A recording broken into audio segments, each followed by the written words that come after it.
Okay, folks, we'll try this again. It had been pretty dormant storm-wise. What's it been, about an hour? Yeah, looks like the worst of it's passed, so we will see. As a matter of fact, the storm died down as soon as I got offline. But, you just never know. So let's, uh, let's go back at it and pick up where we left off. All right. Let's get this where it needs to be. So I was still working on stuff even when I was disconnected there for about an hour. And of course, this was already done. But I did grind the feet off the sky completely. So, do I have one of these figures? Yeah. So he started off like this. Look at the base on him. And then he ended up like this. So he's ready to just pop off that super glue and glue right on this wagon when the time comes. So he's done. And these other three guys, I was able to figure out how I'm going to put them on the ground. And all three of them are going to be on the ground. Only one guy up here at the top. Only this little narrow guy here at the top here of the wagon. So, yeah, pretty much that's what I'm going to go with. So, Essex 1997. Now look at all the detail they have on the bottom of this wagon. Got all kinds of braces and stuff like that on there. All that's not worth painting. It's not going to be upside down. So, yeah, it's a nice little model here of that. All right, let's clear some of this space here. And hopefully some of you folks will join back. Sorry about that, but the storm came. Didn't lose power or anything, so let's put this. That's all good.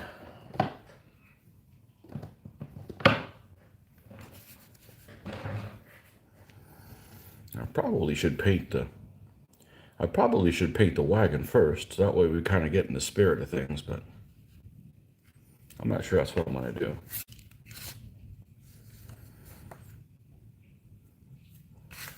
What did we do with the other one? Did we paint the wagon first and then do the crew? I think we did. Yeah, F it. Let's do the wagon first.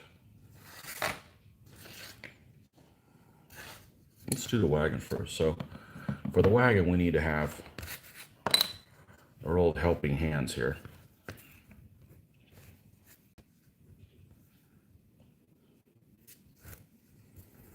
And let's get our wet palette. We're going to need that. Where the hell it is these days? Over here.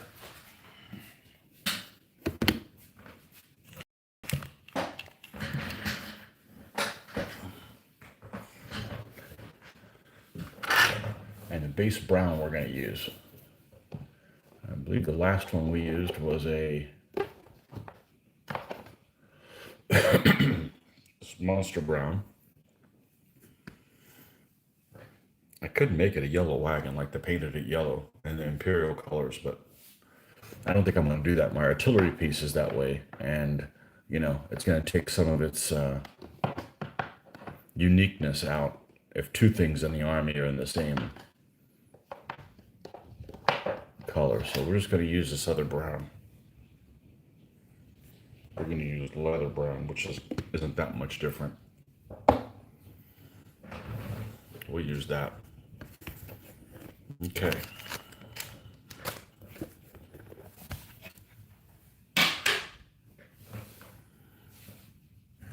Now, we're going to have to adjust this because if we're going to paint it on this helping hands thing, it's got to be, I need a little bit more space than that. There we go. That's about right. And this is still moist enough, you should be good.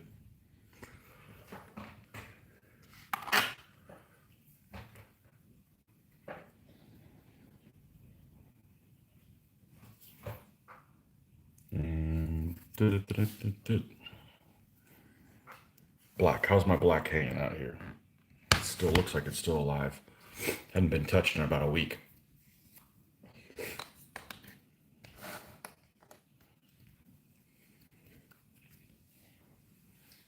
So just as before we did the other war wagon, we're going to paint the war wagon independently. And then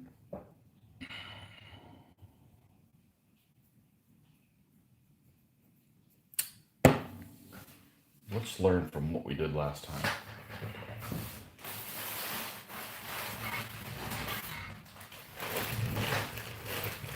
Let's get 40 by 40 magnet. If it starts freaking storming again after it already passed, now that I'm connected again, I'm not going to be happy. As soon as I disconnected the storm, I checked the radar, and it should be lightening up, so.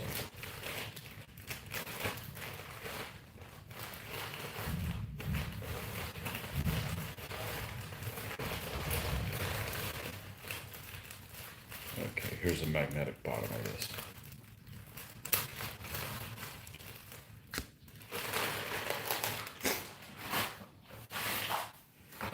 We're going to see if we can skip a step, since we know kind of what the process is going to look like. So we're going to go ahead and put this Litco magnetic bottom onto the Litco stand.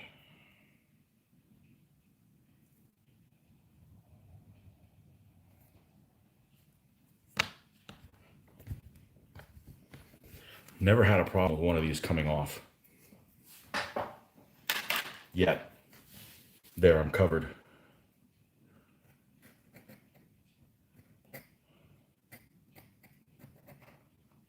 Normally the magnets are a little bit bigger than the stand, which is good, because then you can just trim off the excess.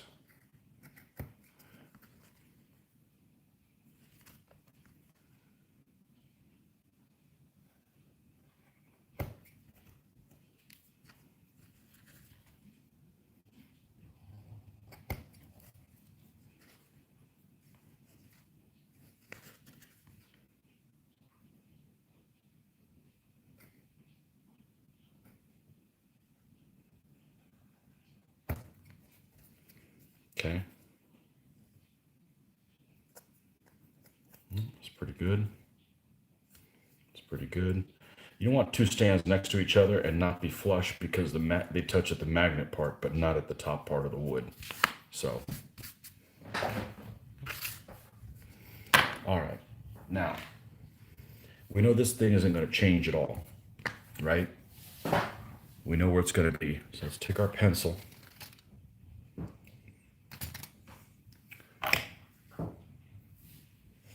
And let's mark about the area where the tires are going to be, or wheels.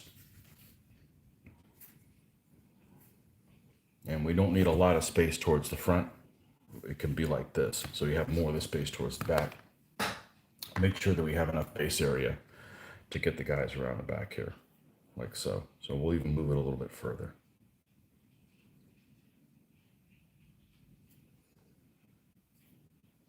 Okay. Now we're going to mark, and we're even going to put back so we remember.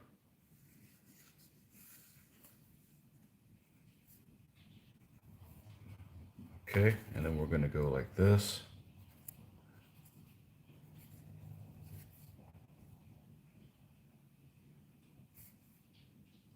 This is how it's going to sit. Now the reason I marked it is I'm going to go ahead and goop this thing, so when I do get to the point where I glue this thing down, I don't have to wait. Oh, let's go ahead and goop it. We're going to go ahead and goop it now.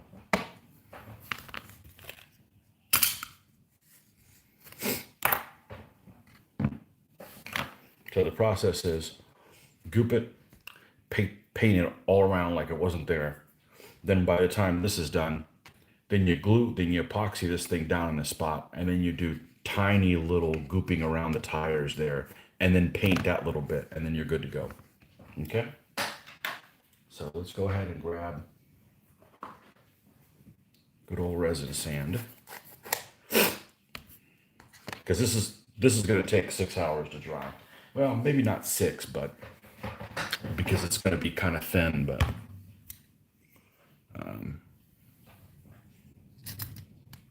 I won't be able to continue in this painting session with it. Let's put it that way.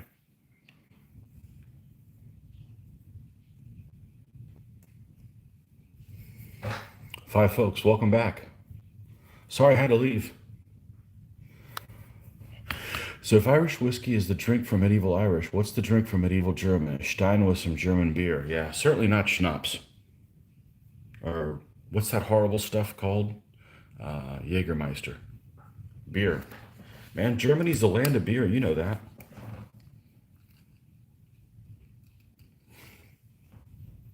Although you're German living in England. I know, I won't tell anybody. But, but yeah, I still think that the English are very particular about thinking their beer's better. Sorry, folks. Germany's got one up on you. Nah, every place has good beer, you know. But England's got toys, man. You German guys don't have toys. You guys have war games that don't involve world conquest. You know, Euro games.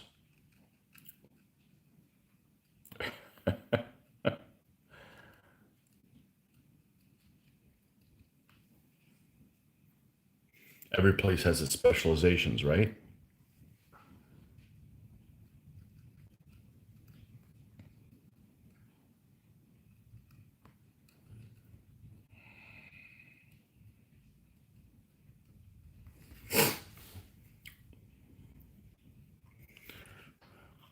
The UK has toys. Germany has beer. Italy has driving like a maniac. Spain has olive oil. And we got guns. There you go. It's a team effort.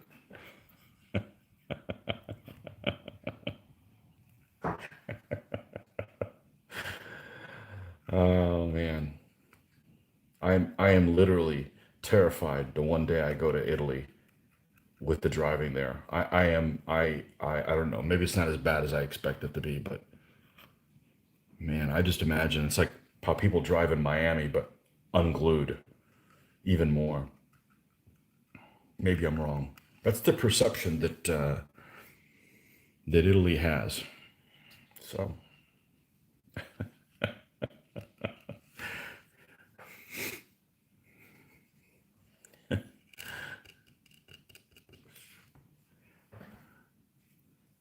Mr. Cog, how are you? I forgot where are you based out of? I was thinking you were in the UK, but you may not be.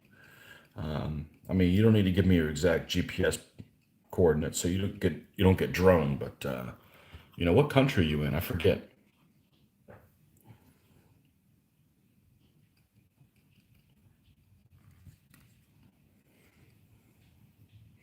You missed our pre-storm show. Unfortunately, I was all excited about painting for 3 or 4 hours today, and then the damn storm came, and it only lasted about an hour. And I guess it would have been a false alarm. I didn't lose power or anything, but Sweden, but originally Denmark. Cool. And Sweden is a land of cheap furniture. There you go. Everybody has a specialization. I saw a meme one time. I think it was a meme or a joke one time. The names of the furniture for IKEA things is like summoning a demon. And I thought that was hilarious. That was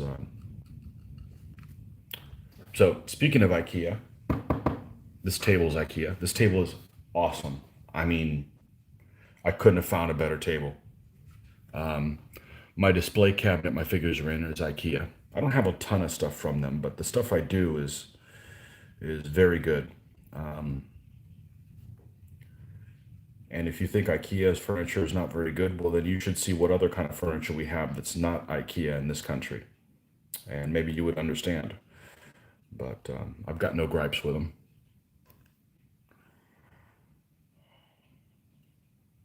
Yeah, this table is freaking rock solid. Well, all it is flat with four legs that are adjustable up and down, maybe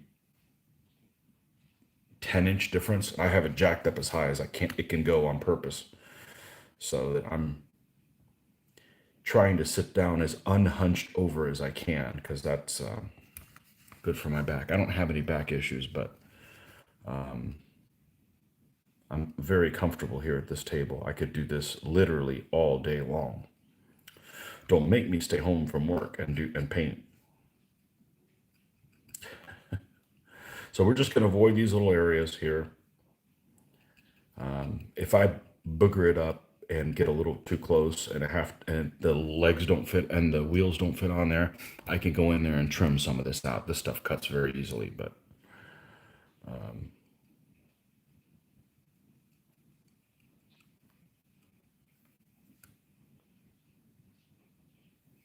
you'd say 95% of your furniture is IKEA. So the thing I don't understand about IKEA furniture is you guys in Sweden are above average height, generally. I know there's exceptions to everything.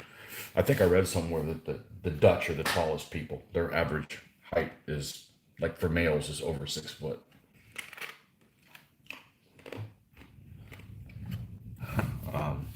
So you guys are like really tall, generally.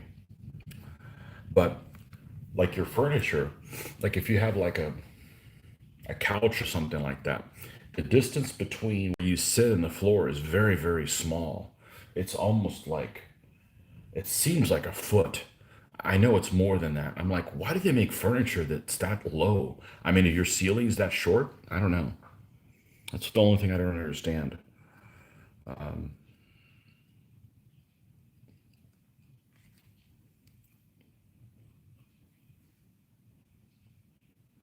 Yeah, my display cabinet for my figures.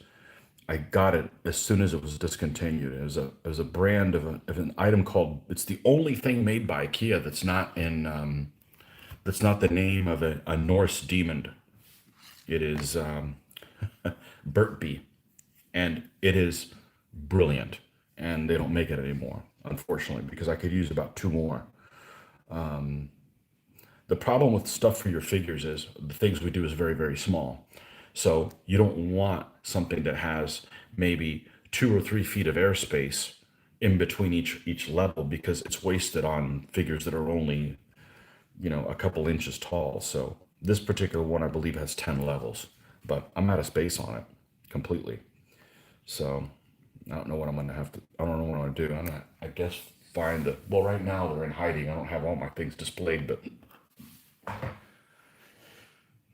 I need to find a place in this room, maybe in a corner, to put another case. But we need to have ones that have more dividers between them. So anyhow, yeah, I like their stuff. I like. I don't like everything they have, but I would say here in the United States, almost all of their things are priced very well, and some of their colors, I don't. They get into these weird sad pastel type colors for a lot of their things, but the things I have, I absolutely love. So I've got no beef with them. They discontinued my cabinet that is awesome. Actually, there was an article of someone online. They liked the Burtby cabinet so much, they actually gave the dimensions so you could make your own, like, with pieces of wood, like cut this many pieces or make your own Burtby cabinet. But that's a bit much. I'm not crafty when it comes to that kind of stuff. I'd be more like I'd be like if I did like hardware stuff, I'd be like Tim the Tool Man Taylor. You know, I'd be burning half the house down, and I'm not really. I'm actually not really dangerous. I just get frustrated really easy with things like that. Makes up for this that I'm never frustrated on.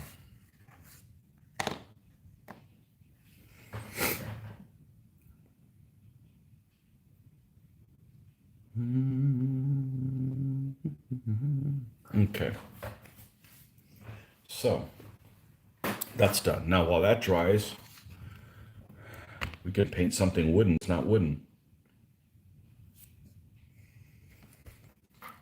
Now, the roof of this thing, or I should say, the rain deflector, 'cause that's almost what it seems like it is. I'm not sure if I'm going to make that metal or not. I think I'm just going to paint the whole thing wood for now as a starting point. So let's go ahead and do that. John Peter Hunt. Willkommen. One of the regulars. 2 Germans and a Swede. I like this. I don't know. Most of the people that come in frequently are from Europe, so we have too many other distractions here, I guess, in this country. Oh, I screwed up and I used leather brown. Oh no, I wanted to do leather brown instead of monster brown. I don't know that it makes that much of a difference, but it's just the principle of it. All right, let's get us a medium-sized brush that we're going to cover this whole thing in. We don't need one that's super precise. Wow, could even be one as sloppy as this one. All right, where's my best friend? Also known as this stuff that I'm basically out of.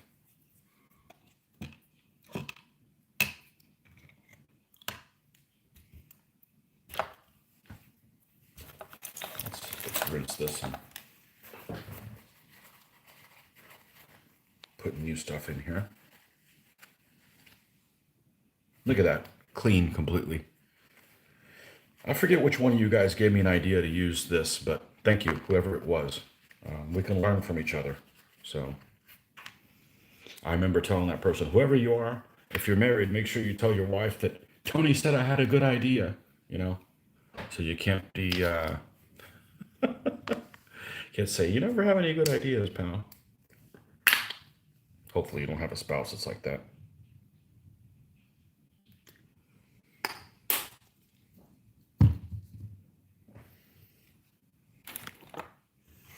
Speaking of which, a Facebook site that I'm a member of in the last week had someone that posted that said it was very derogatory towards, was a site that was derogatory towards female because it referred to things as like the wife. Like, come on, lighten up. We make fun of, you know, I was raised at a time where you make fun of everything and you just, at the end of the day, you got along. But this whole, you gotta tiptoe around people's feelings. People need to get some thicker skin, or maybe we need a war or something like that, or something to really worry about. It's like, you know, you gotta be able to laugh at stuff. If you can't laugh at things, then what's the point in being alive? You know? Ugh. My wife doesn't listen to my show, but if she did, I don't say anything on here that she couldn't handle. I'm the same person everywhere I am, which may not be a good thing, but it is what it is. It's a lot easier than trying to remember who you're pretending to be around some people. That's just how I've always been. So maybe I'm just a dinosaur, but oh well.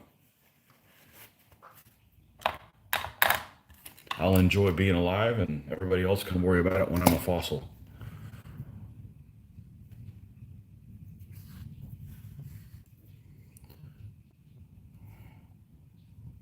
All right, let's mix this a dark shade here.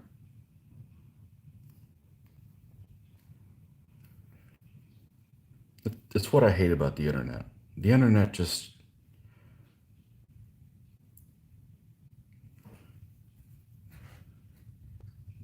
it gives some people like an outlet to just to say negative shit, just to cause trouble. And I'm just not going to cause trouble on my hobby. I'm just not interested in that.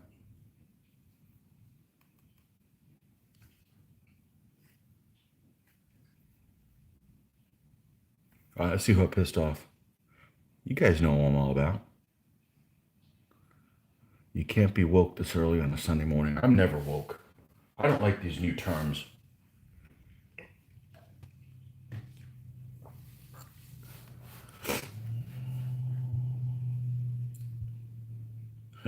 Woke. I'm never woke. Millennial terms. terms by folks that have never had a real job.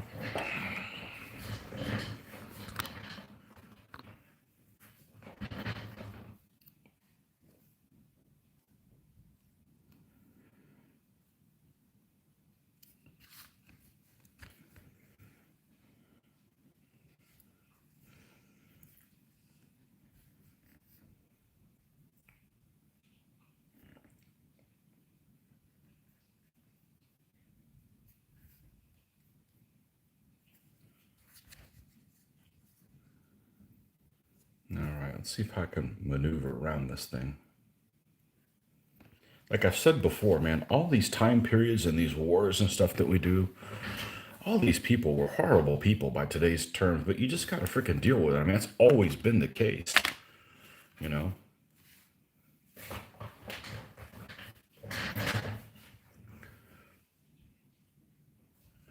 Just because,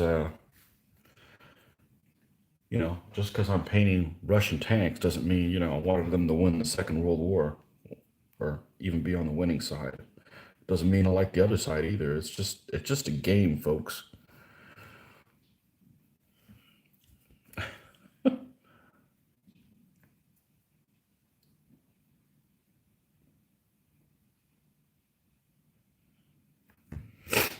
But, there's places where I draw the line. I mean,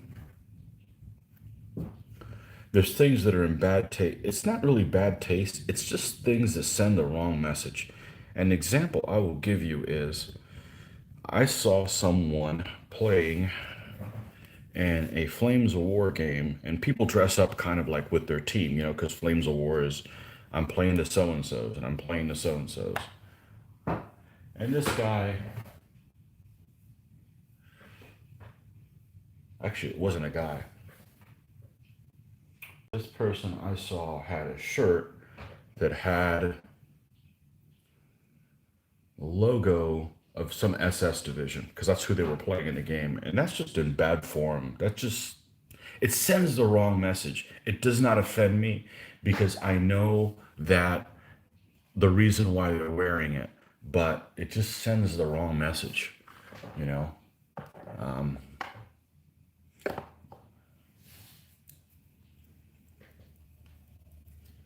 I mean, I wouldn't want to dress up in World War II German stuff and then run across somebody who like fought them. Like that's just bad form. It sends the I don't know. I'm conscious of that. I'm very conscious of that. I don't want to wear German propaganda stuff, anyways. I mean, even though they were masters of the art, which is why it was effective sometimes. But I'm not interested in that. So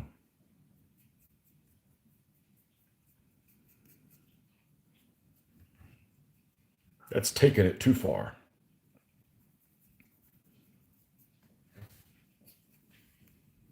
for me. But if people want it, people should have a right to do it, though. I mean, you just got to keep in mind you may suffer the consequences. You may come across someone who thinks that you have ulterior motives for doing it when you really don't. So,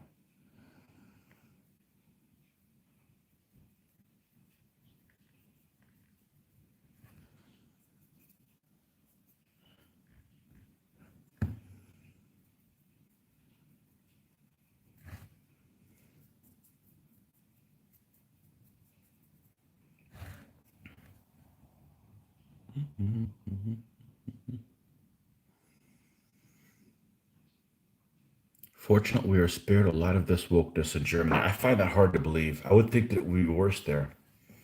Maybe you guys have real problems. Every serious warrior I know is a pacifist because they know that wars do not solve problems. They certainly don't.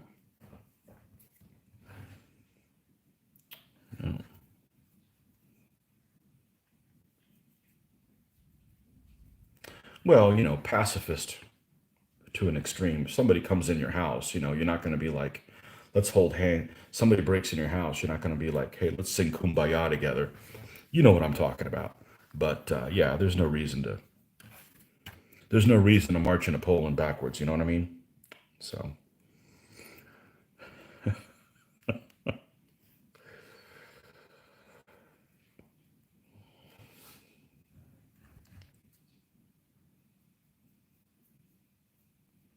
Yeah, I'm a pacifist. I don't want to be.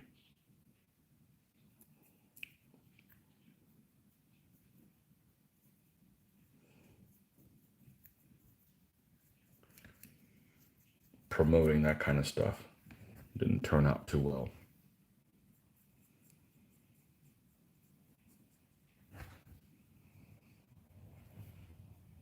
Just sends the wrong message, you know?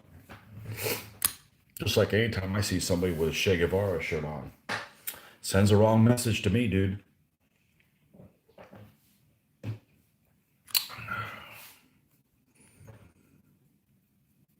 Or maybe it's the right message that you're trying to send.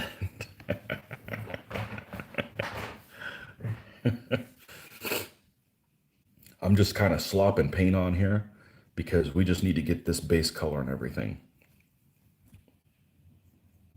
Slopping, yeah, but it's still really thin, so it's not like I'm covering over any detail.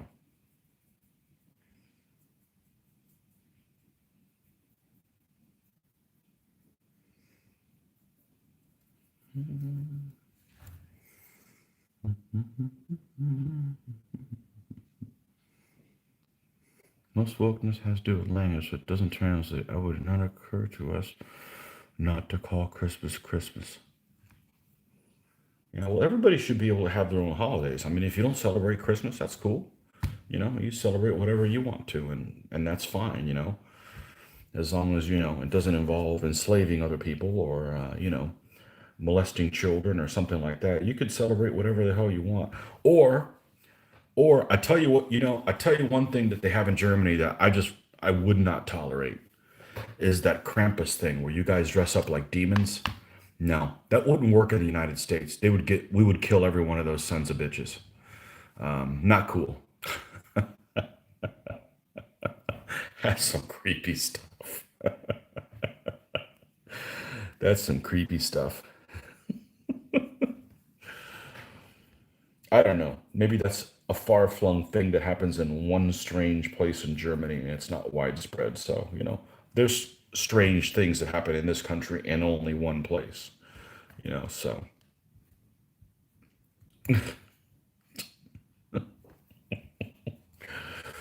Yeah, I don't do well with demons.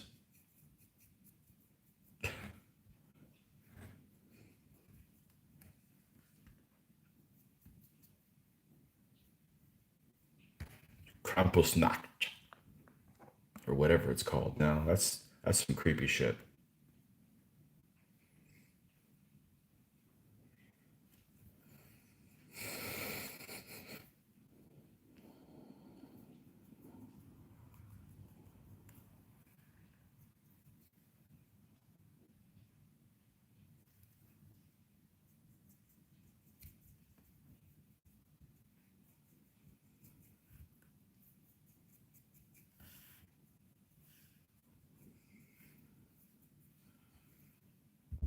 All right, let's cover this a little bit more.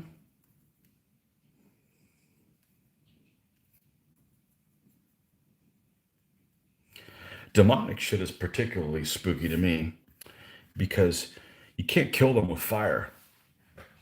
You can't just say, well, we'll just burn them all. They'll get more powerful, right? Isn't that how it works? Unless they're ice demons.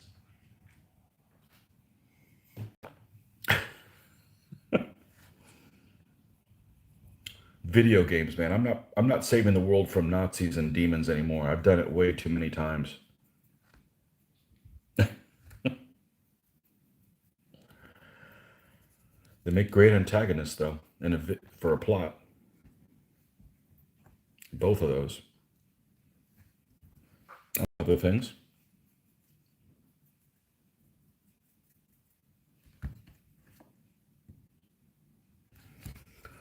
I think we're about, you can hardly tell the difference, but let's move Mr. Stand over there.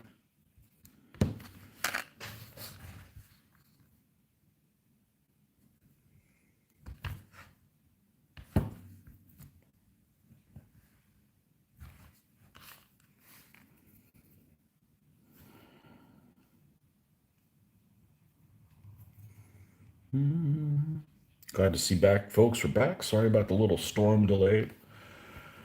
Mother Nature had other plans.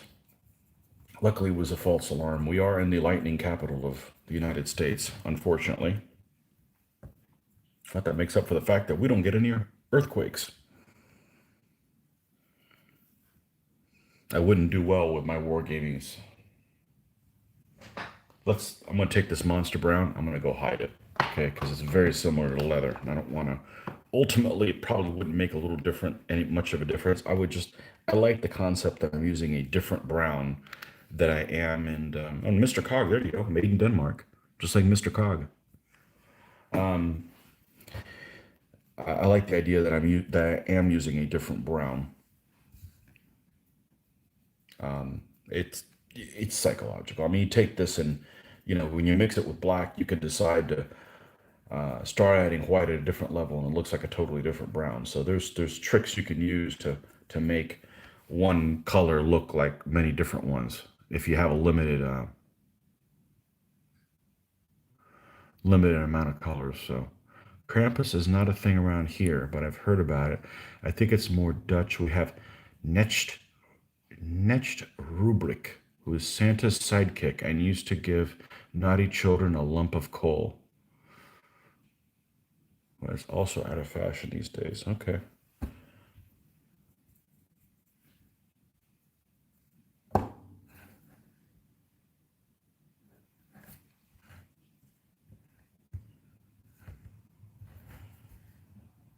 Was it coal from Wales? Or was it German coal?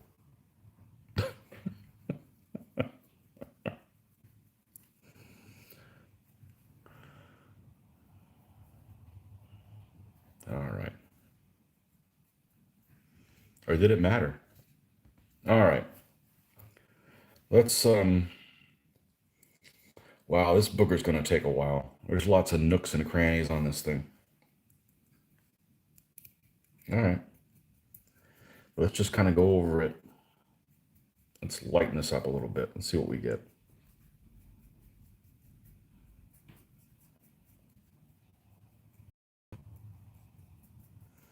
We're not planning on dry brushing this thing, but let's just bring the base color up a little bit.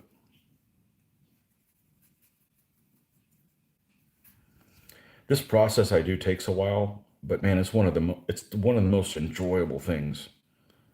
So it's like, say, you can just microwave a meal. There's no reason you need to cook.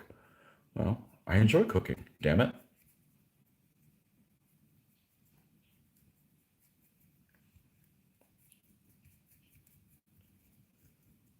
I don't. I enjoy painting in this slow fashion. All right, let's bring this around. I wish this helping hands thing was of higher quality. I almost feel like this thing's going to fall apart in any moment. I bet it's made in that place. I'm not going to throw away my things made in that place. I'm just not going to buy them anymore.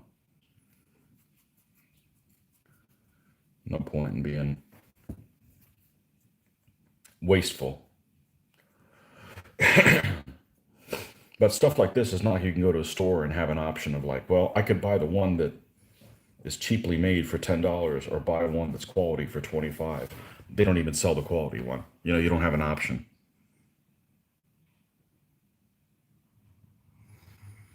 Next rubric. A catch is a squire. Knetch. But run together as one symbol. Knetch. Knetch. But run together as one syllable.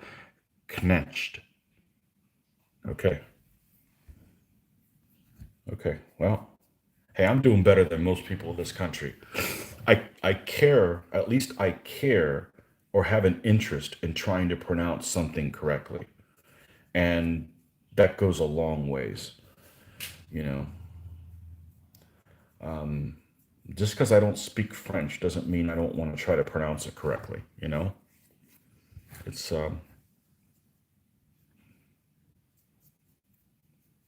yeah.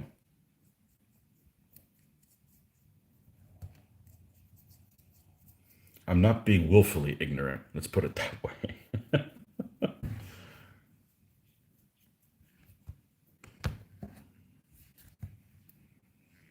I can almost leave it this color. We're not going to do that. We're not doing that business.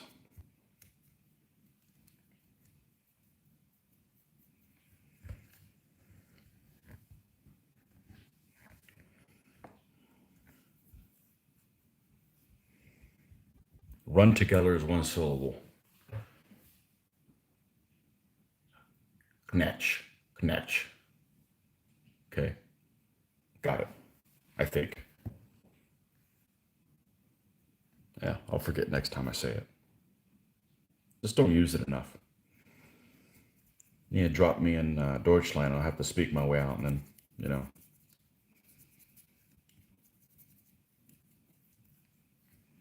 please do it to our Oktoberfest. Please.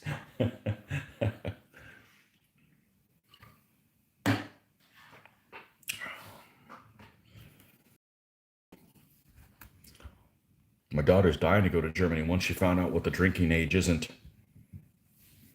Not that she wanted to get drunk, but she just want to have a beer with her dad in public, or a couple sips.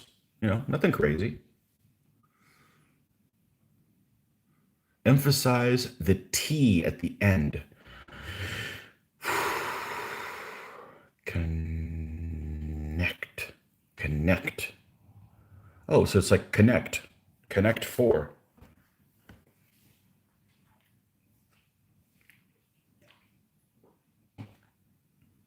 I'm still not over the fact that the umlaut on the A makes it sound like spay. I've been saying that wrong my whole life. I don't know if I can.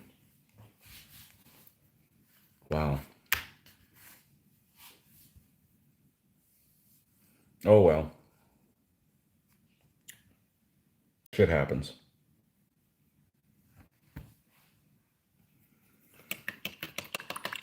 But it would make sense. Panzer doesn't have the umlaut over the A, and it sounds like that. So why would I want to give the same sound to an A that has the umlaut over it? I know, when you think about it, hindsight's 2020.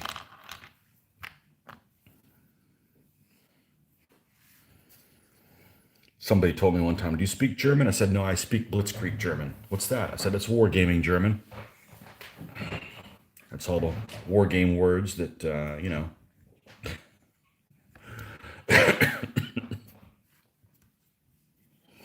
But apparently I'm not even saying those right, so.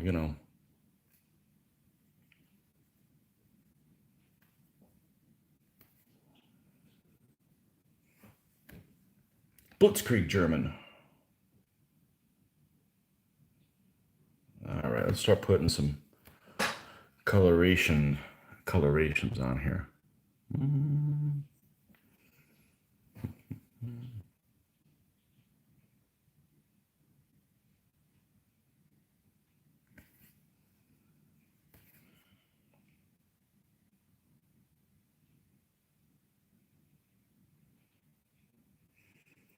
So one of the things that we did yesterday was do some test drives, and we test drove some German vehicles. So we will see if that's the direction that we're going to go into.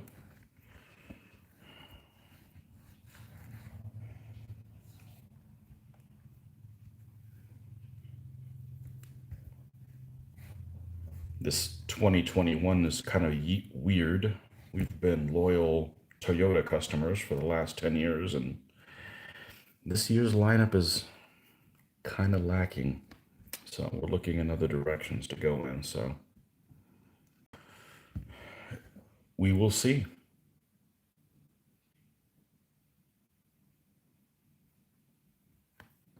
Still got a couple more months to deal with that, I think. So.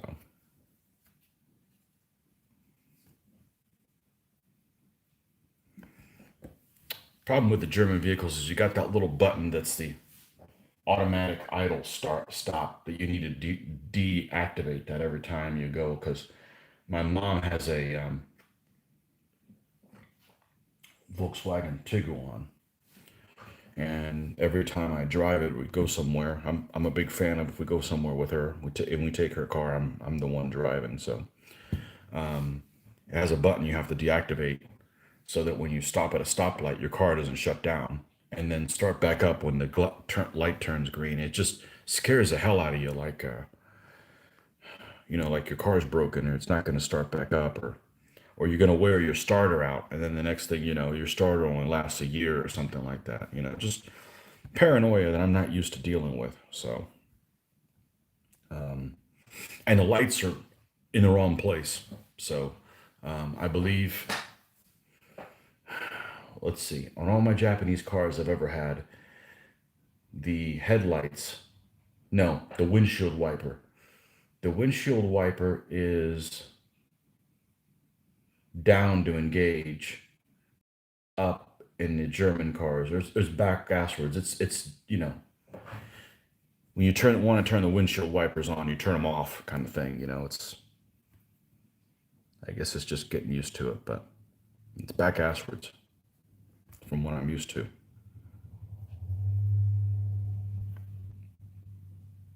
We'll see. We had a good experience yesterday, so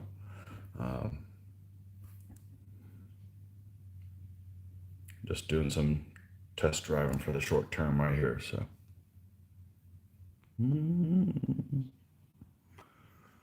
there are sounds in German that a North American cannot say. Challenge accepted. Like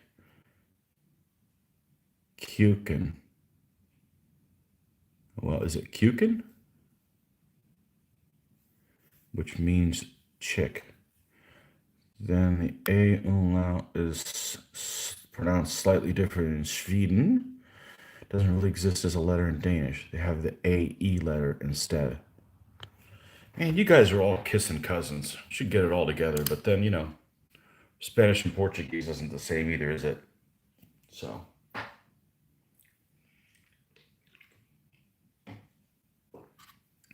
I've come across people that speak to me, that I speak Portuguese. I don't know what the hell they're saying.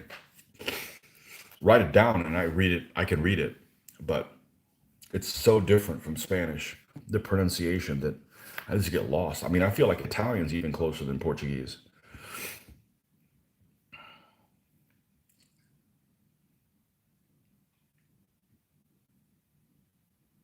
Okay.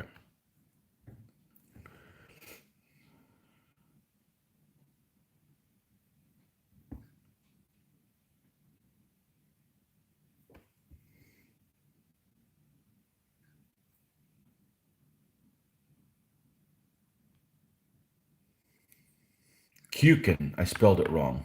Is that a long U or a short U? Kuchen. It's either Kuchen or Kuchen.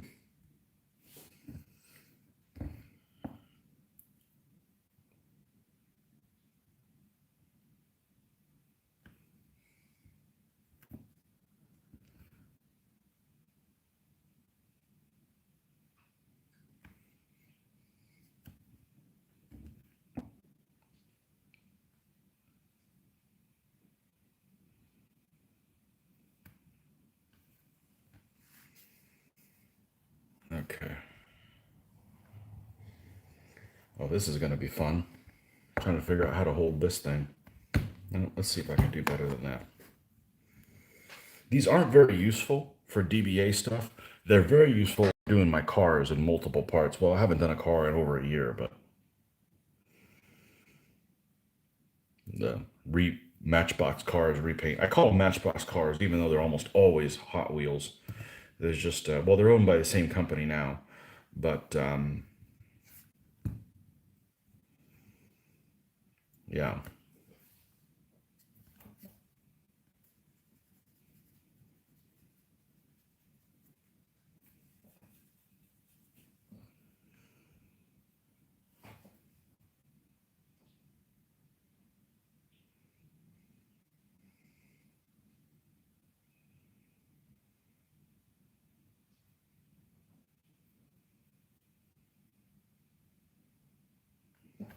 So speaking of cars, we went out last night downtown here in this town. And in its parking garage, there was some sort of Ferrari parked next to it on an end cap. You know, like when you turn around a corner, it was right there.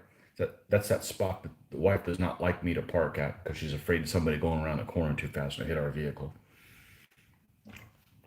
Not that we have anything that fancy, but you know, people are distracted and careless. But there was a red Ferrari, of course. What other color would it be, right?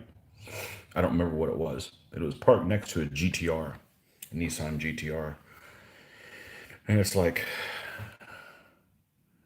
I'd just be afraid of parking something like that in a parking garage and somebody, because, you know, people are up to no good, or many people are up to no good. I see something really nice. I take care of somebody else's car. I'm like, that's cool. You know, maybe take a picture of it or whatever. But, you know, there's sinister people out there that are like, I could scratch up a $200,000 car. Yeah, let me do that. I'm like, I wouldn't want to park something like that in a parking garage. Maybe it's just me, but that's how I think. It's not that I would think to scratch it. I just know that people are up to no good, you know, especially these days. Not enough spankings to go around, you know what I'm saying? So,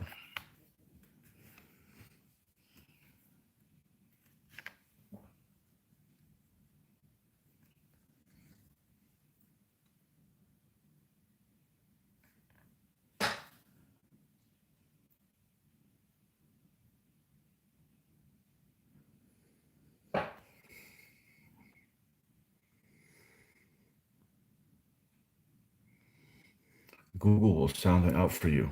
Okay. The good thing about Scandinavian languages is if you know one, you pretty much know them all. Okay. The same thing about Scandinavian people. You met one, you met them all.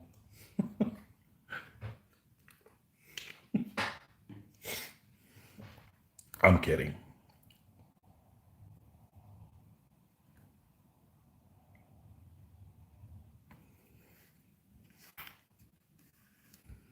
So I'm thinking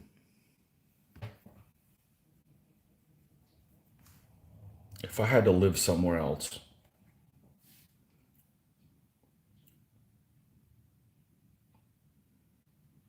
those places wouldn't be so bad for me because I like the cold weather, but they're dry, aren't they? Or you guys have wet cold. I don't know about being dark for a long time, though. I don't do well with it, the darkness, but I mean, I do like cold weather. It makes you want to be outside. You know, who wants to be out in 90-degree weather with bugs? But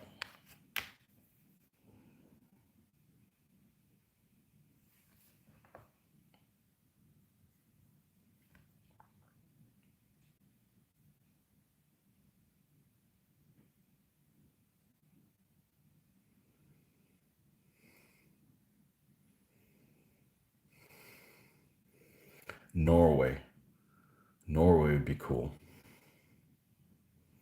Except the problem with Norway is I want to go from point A to point B in a car, and I got to drive all the way back up the damn fjord, and then drive all the way, and then come back over to the other side of the fjord, and drive all the way back, frickin' back to the other side of the fjord. I don't know. Maybe that's,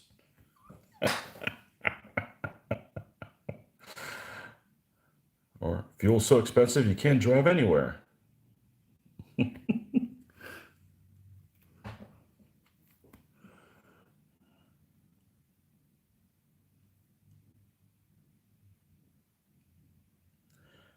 That stuff's fun to talk about.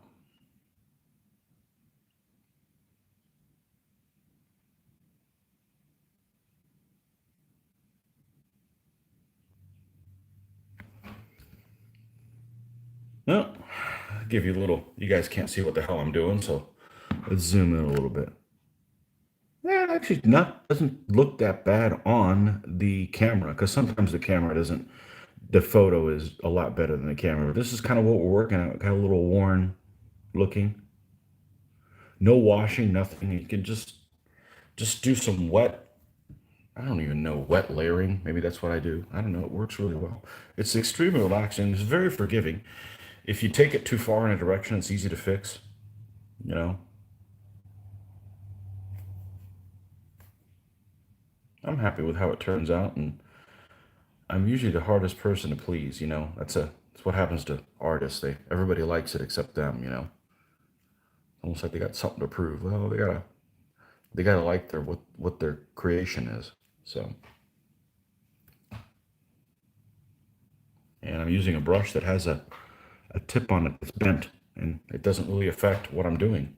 You know, it's just this is probably a brush that at one point it was doing faces, and eventually it's it's kind of like a an old horse with a broken back. You know, you find other uses for it to do.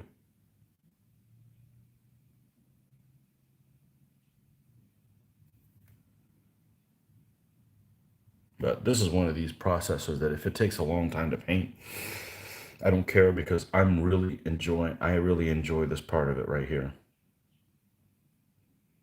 This is actually one of my most enjoyable things that I do is this making things look like wood that aren't wood.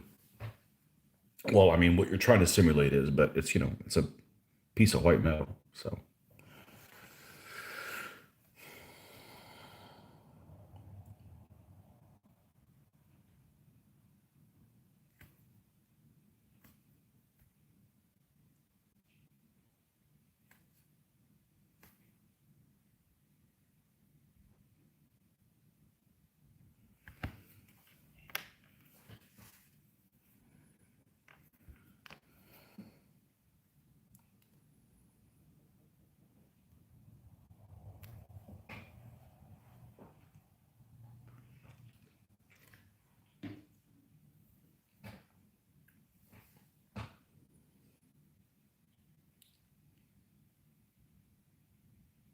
oh yeah, and for those of you guys in Europe, you guys need to do a bit better job to push your governments to sell more of your imports here in this country, so we can do more business with you guys.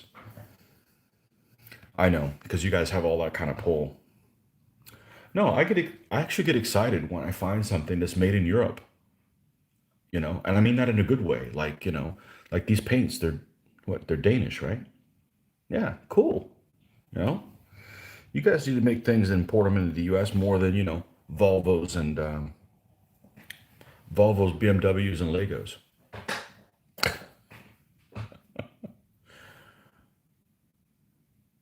In some countries, it's really difficult to find things that come in from there. Um, I don't know. I don't know why.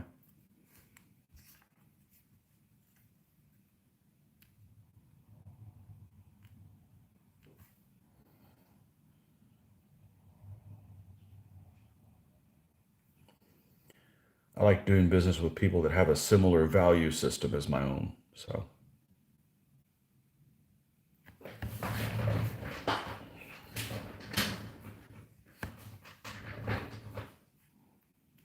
I'm not a. It's got to be made in the U.S. or no. No, I'm fine with foreign products. Just I want to buy them from good societies.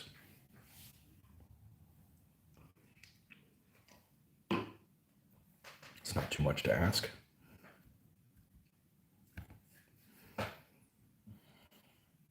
Gummy bears, right? We got Germans on here, right?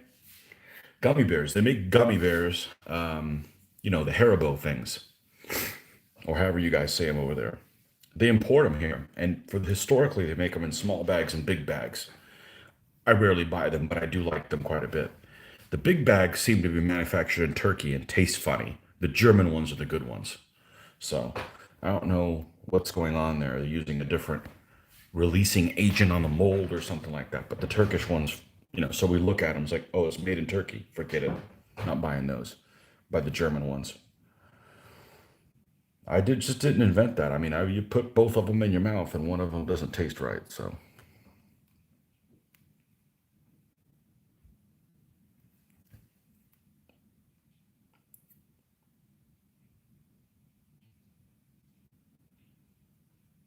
oh, and the other thing that's made in Germany, I got one of them around here somewhere. These things. This is what did they call this in the United States? It is a Mr. Clean Magic Eraser. These are made in Germany. And this pretty much will clean anything. And it disintegrates as it cleans. I don't know whether this is some kind of special Reich technology or something, but these work really well. Made in Germany.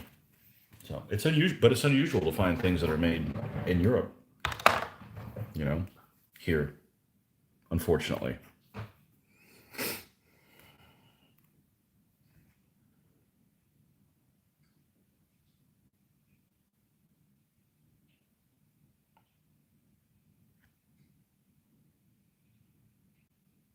That was my import spiel. There you go. Got that out of the way.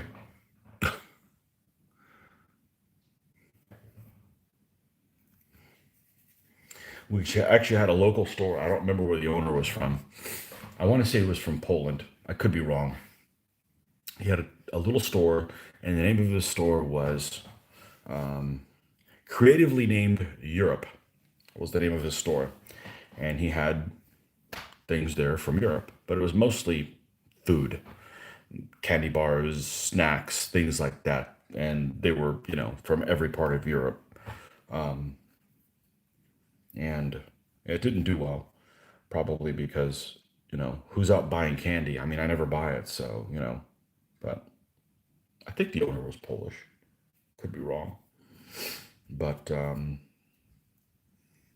yeah,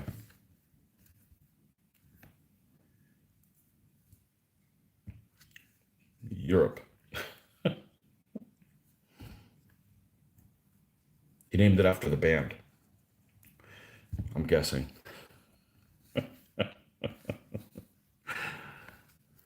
All right, let's get to the other side of this booger.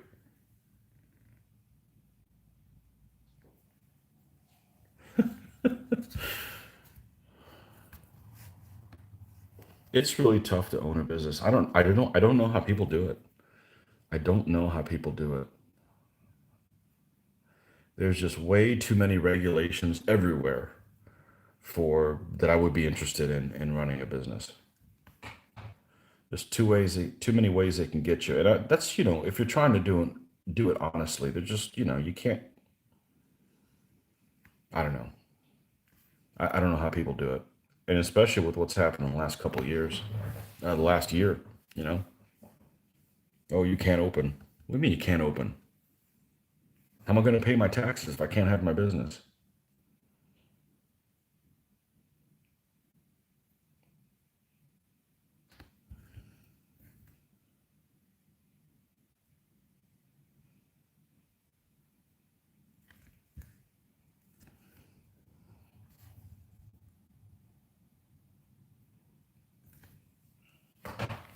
Okay. How is the back? How's this side so far? I think it's pretty good. Now I haven't done the part you would walk on. We're gonna do both sides first, and we'll come back around the other one. So let's look at the stage that the other side's in. Doesn't have any of that. So let's go and give it its due attention.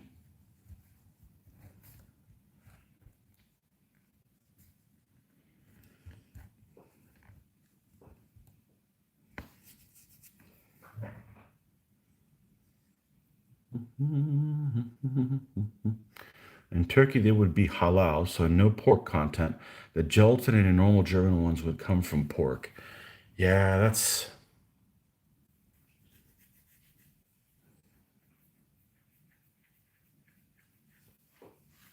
yeah. I'll have to think about that next time I buy them.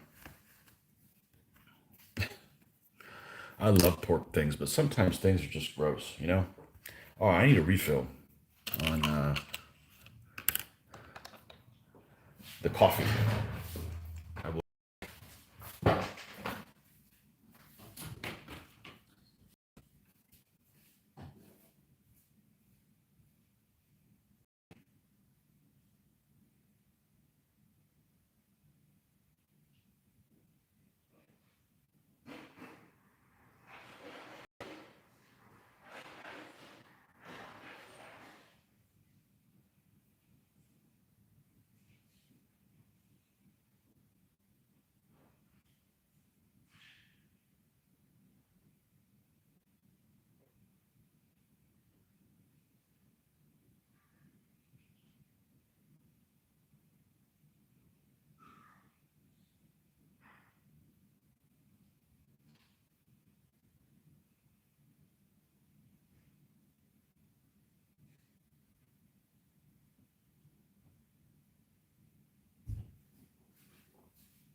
was a friend of mine, fellow wargamer many years ago, had this favorite German phrase, and I never thought about it to go look it up online to see if he even said it right.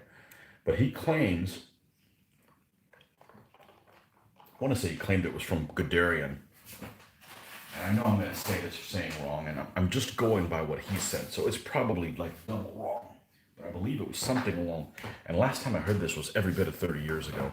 Klotzen nicht kleckern, or something like that. And he always said it means boot 'em, don't splatter 'em. Now, I don't know how accurate that is.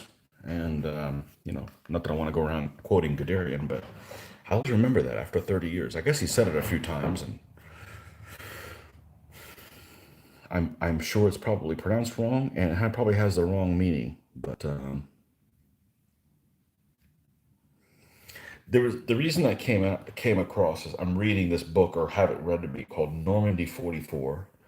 It's probably 2 or 3 years old, maybe not even more than that, and it's like supposedly a new history or whatever.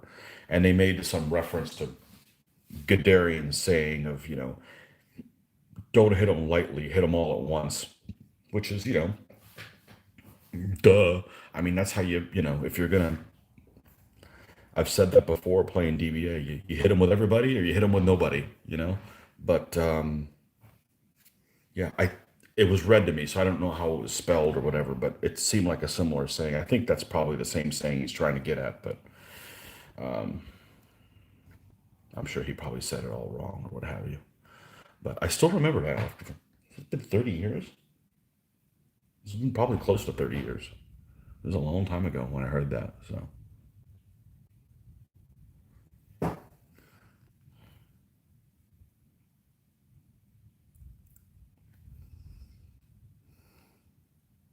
bad Blitzkrieg German.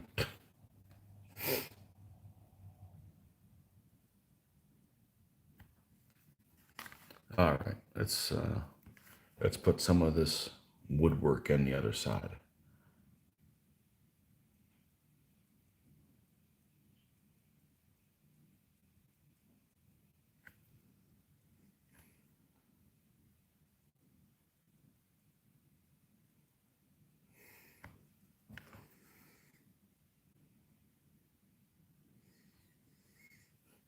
Speaking of halal, has there ever been like a big expose? I guess I could look it up, but hey, I'm just rambling here.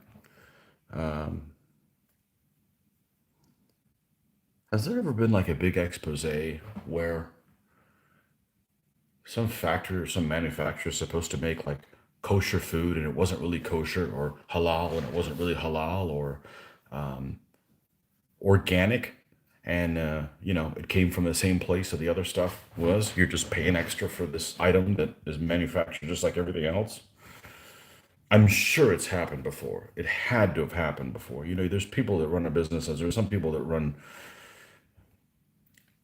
not a sinister business, but they do shit wrong on purpose, um, with their full knowledge of it. That's got to be, would that be like food malpractice? Something like that. I guarantee that that has happened multiple times. Um,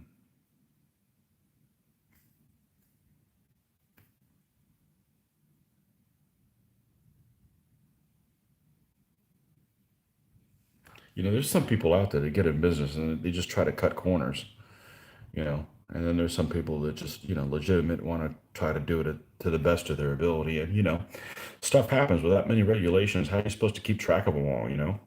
So,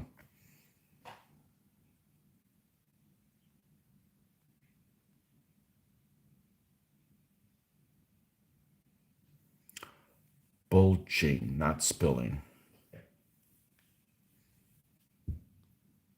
Okay.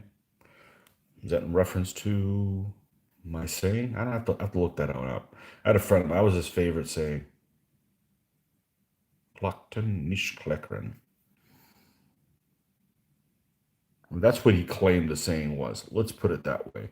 This was in the early 90s, so you couldn't just look things up like you can now. And I really didn't think about looking it up this whole time. So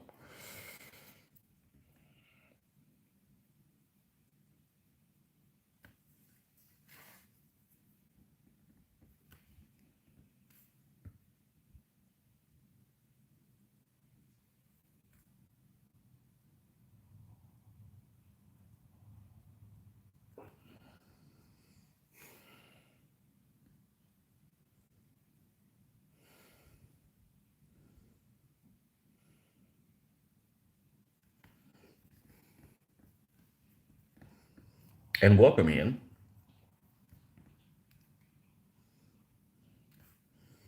from the land of Scots.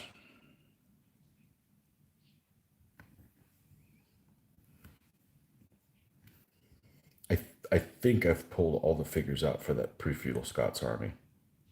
Sometimes I'd be like, okay, and I did that when before I was doing the Hungarians. I'm like, let me see if I could put Anglo-Normans together. So I did. I put the army together. I may not do them anytime soon, but I got satisfaction putting them together. There's another army that I'm thinking about doing. It was actually someone who I've communicated with quite a bit on Facebook. They're from Ireland, and they commented, they sent me a message when they saw the complete utter crap armies event, and he said, "I'm surprised that none of you played this army because it has complete utter crap written all over it." And I looked at it's actually an army I'd consider building, and I'm like, "There's no way this is a crappy army." So it was almost like, all right, I'll challenge you. I'll build that army and whoop some ass with it. But it's I mentioned it before. Roughly, don't knock, strike. Okay. Yeah, that's what you do in war games. You hit them with everything, or you hit them with nothing.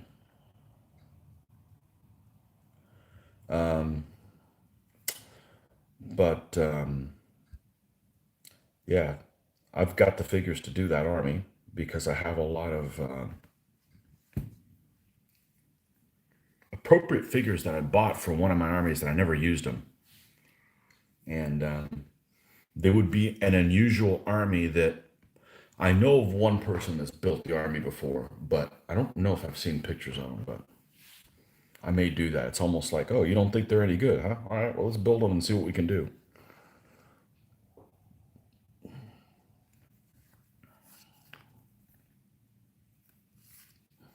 But part of the reason that an army is crappy is it only has one troop type.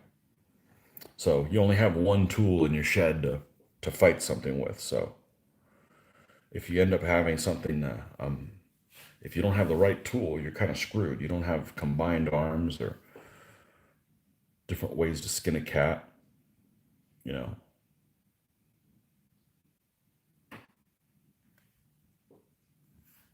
How'd that saying come from?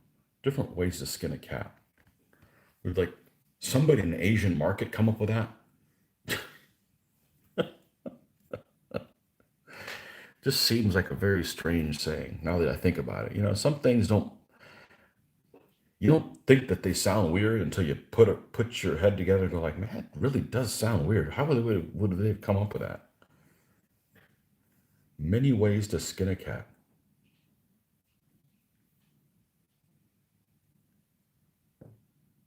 Another thing to look up.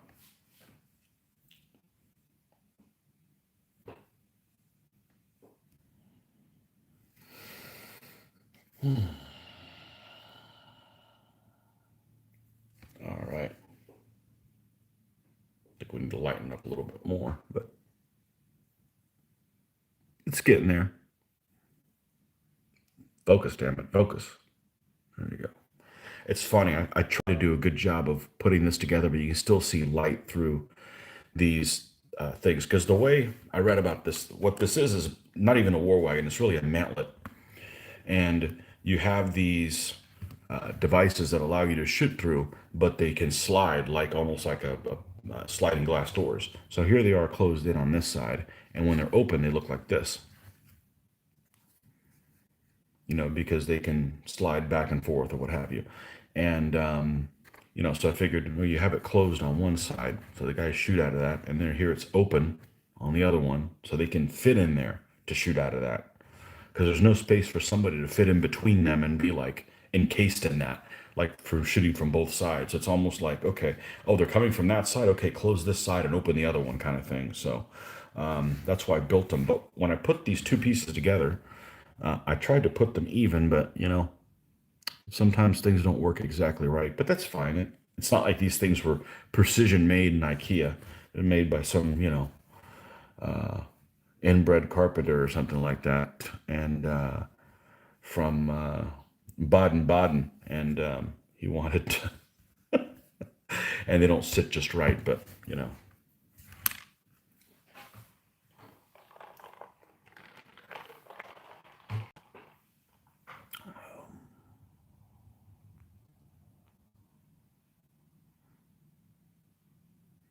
You feel confident that the saying is older than Guderian. Okay. Probably. Did I say it right? Klotzen nicht kleckern? Probably not. Hey, I'm confident that I did it better than most people in this country. There, that's good enough for me. At least I care to say it right, and that's half the thing, you know? Whatever, you know?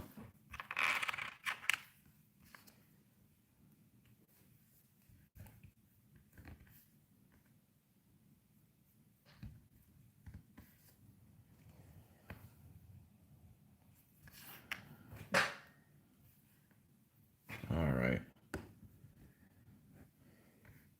Now, see, here the issue is that this is about 3 or 4 inches higher than I normally paint at. So I think what I'm going to do is let me jack up this chair 4 inches and see if I can get better rest on this. Maybe a little bit more. So generally, my painting desk, I got one that was very, very tall, and I jacked the chair very, very low. So that way I am, don't get excited, folks, erect when I'm painting, you know, so you're not hunched over. Keep your pants on, folks.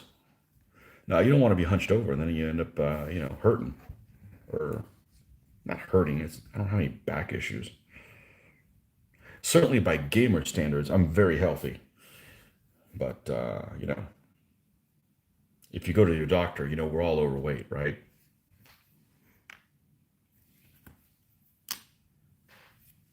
By my height, I think I'm supposed to weigh 153 pounds.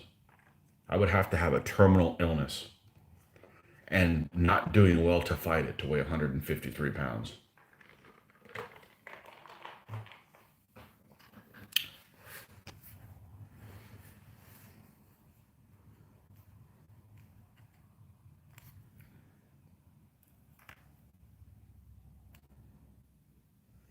I remember the first year before I went to Historicon, people were describing, you know, what the situation is like, you know, where there's restaurants, you know, where you can eat, that stuff. I'd never been there before. I didn't know what to expect. And many people commented that, man, it's very difficult to walk across Highway 30, you know, with all the traffic and everything. Well, Highway 30 is 2 lanes one direction, 2 lanes the other direction, and a center turn lane that, you know, you could just leapfrog. And the traffic's not that bad. So if you have trouble walking across 5 lanes of traffic, dude, you probably need to get some exercise. You know, it's just walking. We're not asking you to run a mile or even walk a mile, but if you cannot mosey over, you know, with a stop in between, then you probably need to stop eating so much junk food and gaming and get a little bit of walking in your life, you know. If you have something you're born with, well, that's different. But if you just need to stop feeding yourself and do some walking, you know, need to get that, folks.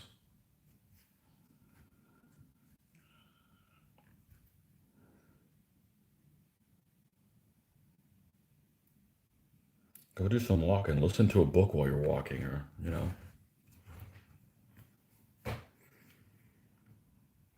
Man, what are we going to talk about next? Candy, food, breakfast, exercise. Jesus.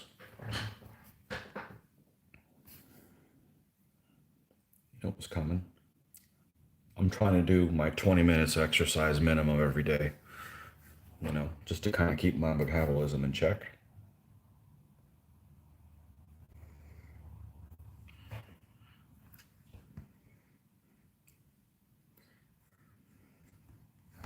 I don't know if you guys watched I don't remember if it was in the question and answer or if it was in the Napoleonic battle, but Joel, who's a smoker, also does not have a lead pile. So I told him, dude, you need to change your life, man.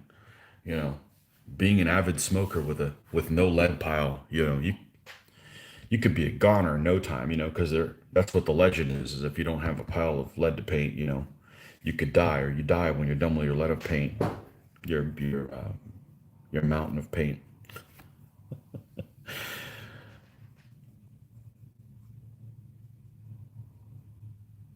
I'm never going to finish my mountain, but it gives me a lot of options of other things to get, other things to build.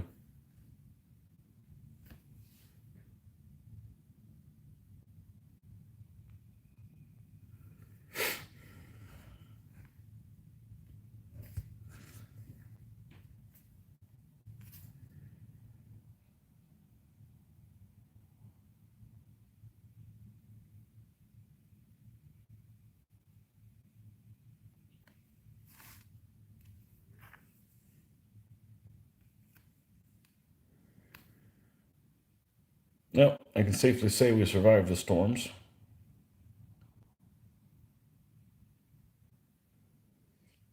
and had to test lightning. It's a terrible invention. Whoever invented lightning, that was a bad idea. They should have just left that one on the drawing board.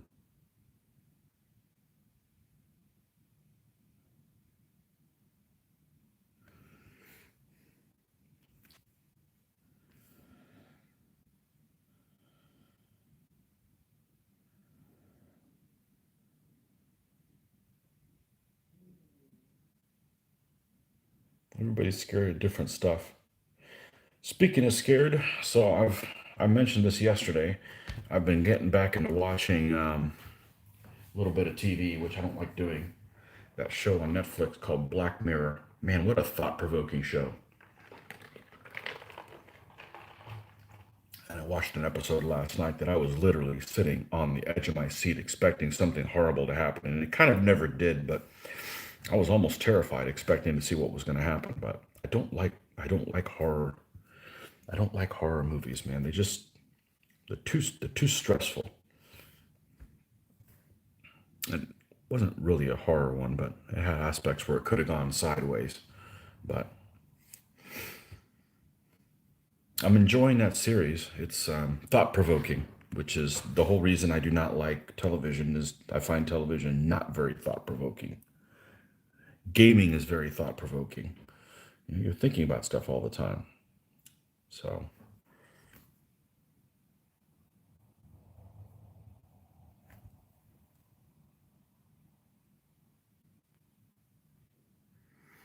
lightning is just the Norse god saying hello. Well, screw those guys.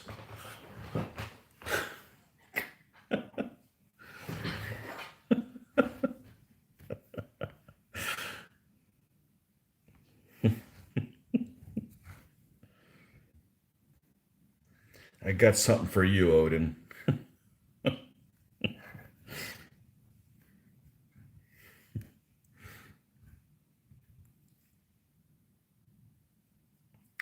The Vikings, that series, The Vikings. I left off in the middle of it. I don't know. I don't even remember where I left off. Um,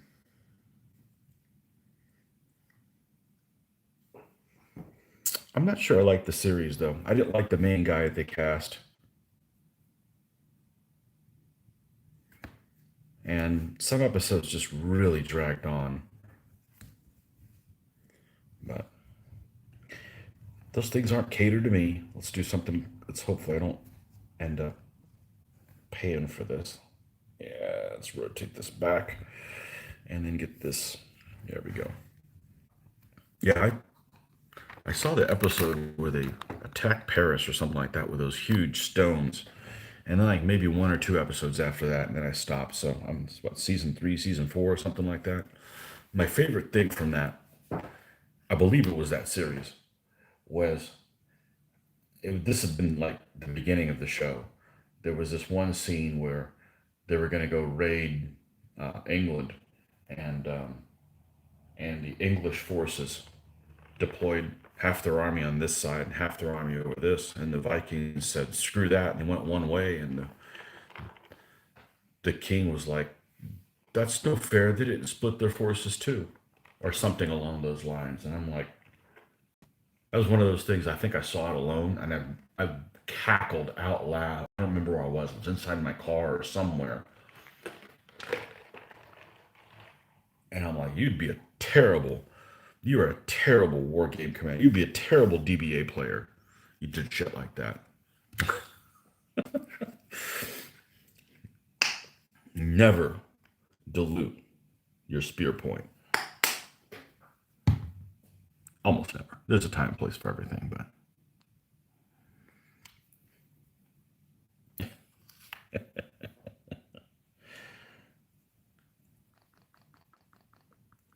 if you watch a show and the main protagonist is someone that is cast incorrectly, in your opinion, or you don't have a liking to, or their story arc isn't interesting, it's just really difficult to keep up with the rest of the series. And that was the case for me for that particular show. That was also the same case for what's the other one that's set in that same time period? The Last Kingdom. I believe it's called The Last Kingdom. I saw the first season one. I didn't like the main guy. I just didn't. I didn't care about him. I didn't care what happened to him. You know. So to deal with an hour at a time for seasons upon seasons is just I don't really want to deal with that. Okay, so this is a slab of wood on here. We're going to assume this is one. We're going to just paint this like that's what it is. And we're going to go across longitudinally, not vertically like it would get stains of weathering.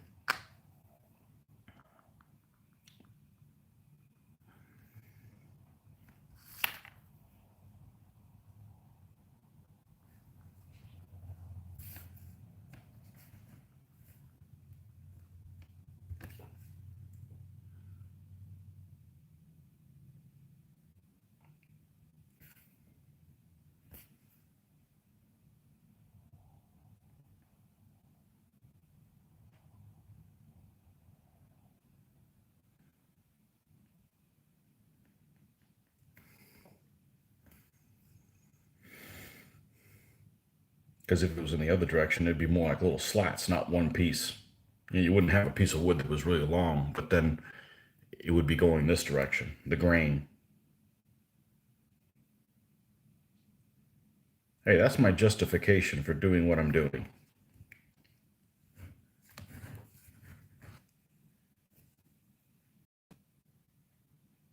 Nah, you can't. It's going to have more levels on it right now. We're just doing that basic one right now. And let's come over here and do the same thing on this side. What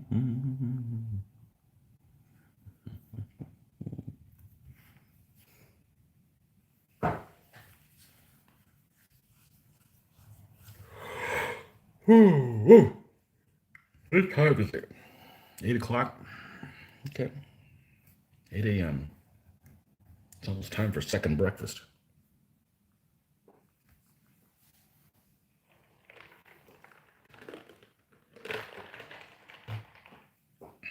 As opposed to third breakfast.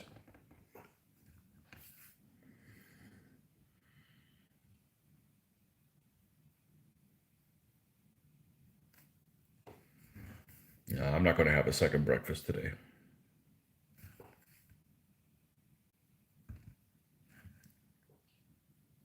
Not that I couldn't eat 6 breakfasts. Just saying.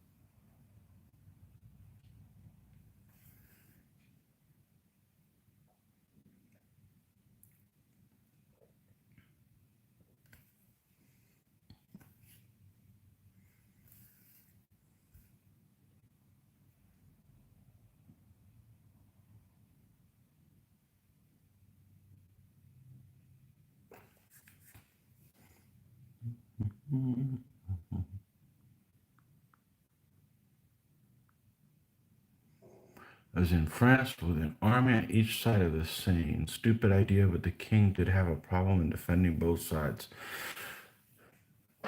No, but the episode on the Vikings was in season. They hadn't made it to France yet. I could be wrong. I don't think so. I think the king had died and like his son took over, and his son was just like a buffoon. I don't know. I have to watch it again. But anyways, yeah, it was. That may have happened in the France episode too.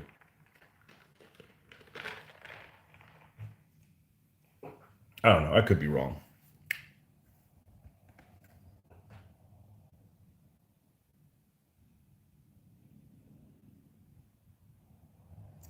Lots of people really like that Dark Ages England period, and that's not my cup of tea. I just find the army list kind of unexciting, and that's not my lineage either. I mean, if I came from that, then I'd be a little bit more excited about it.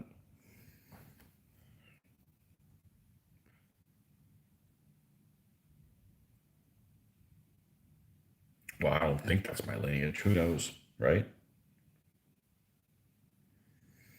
That's a long freaking time ago by lineage standards. I think I'm gonna go ahead and lighten all this up before I do the floor. So let's go ahead and lighten this up here. We haven't added any white to any of this stuff, so that's probably what we'll do next.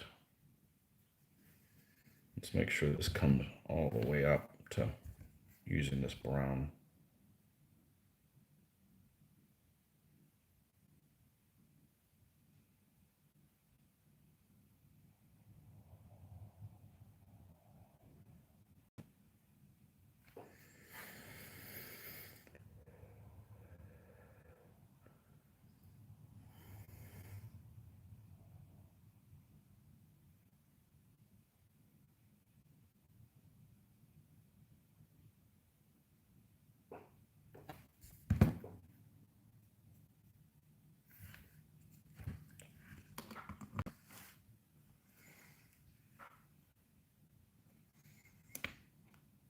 That's just not showing up well on the camera.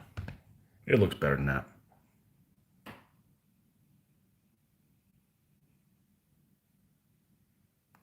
I've been very excited about Vikings lately. The show painted a lot of their Vikings and their opponents this year.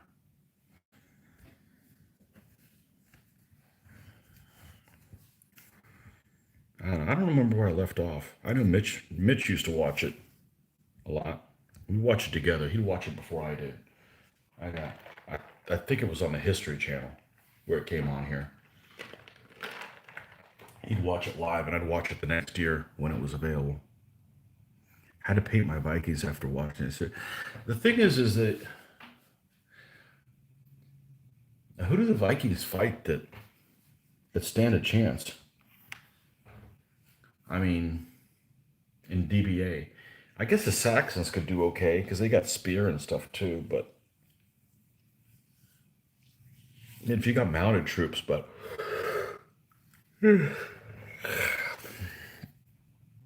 it's damn near almost all blade.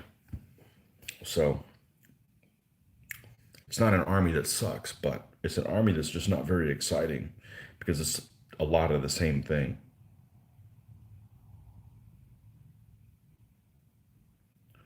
For me.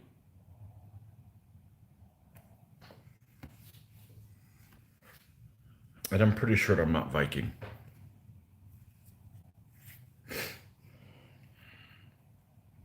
Visigoth, maybe. But now we're going really far back.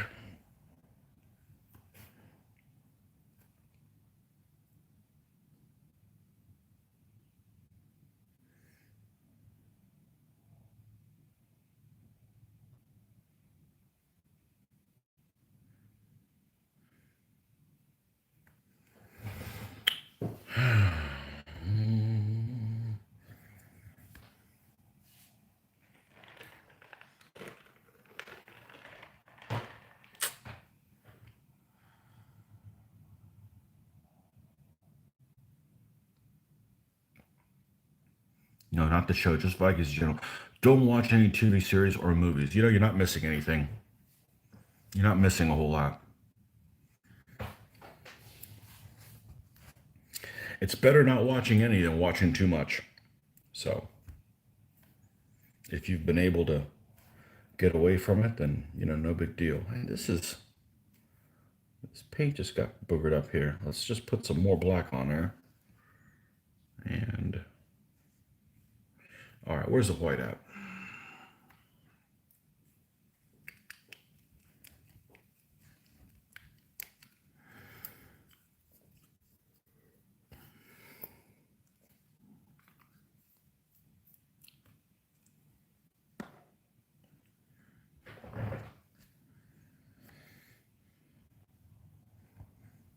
I do have a Swedish army. I haven't used them a whole lot.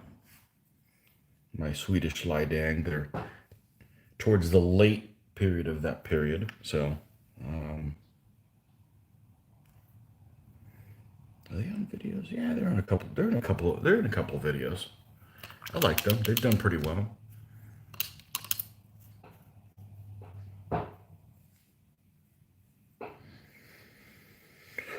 But they're mostly a couple of knights of cav and mostly blade, some auxilia, bows, something like that.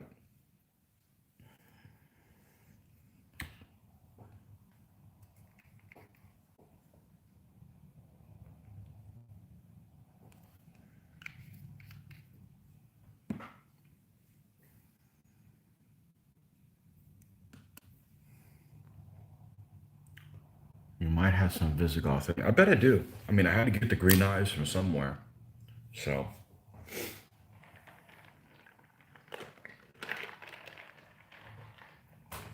you know, my ancestors were probably just some.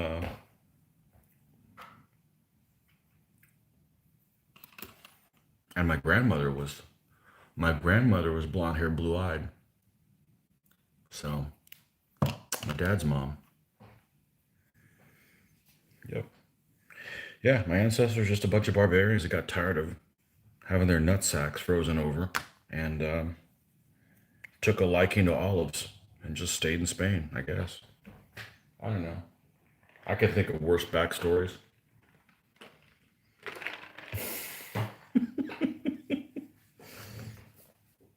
It's almost like I should paint a Visigoth army now. What do you think?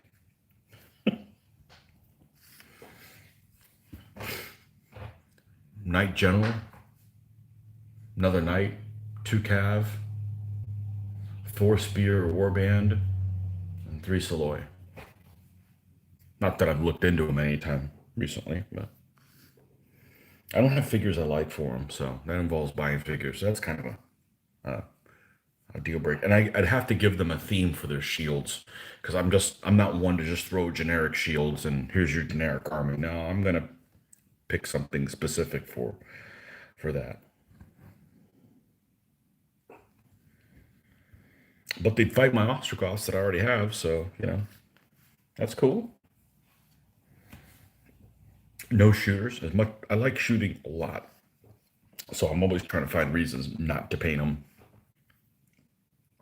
You know, I want to get outside my comfort zone. You know.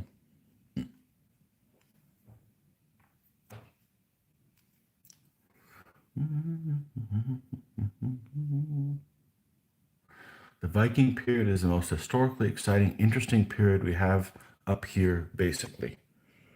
So your exciting period was done at the expense of other folks. Okay, got it. That's every nation. That's every nation.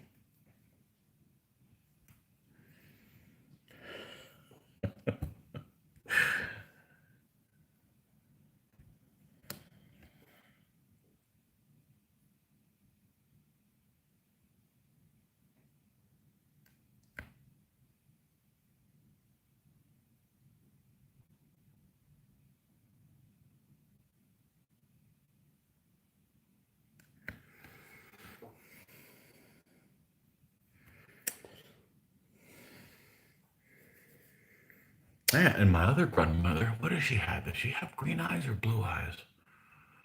Yeah.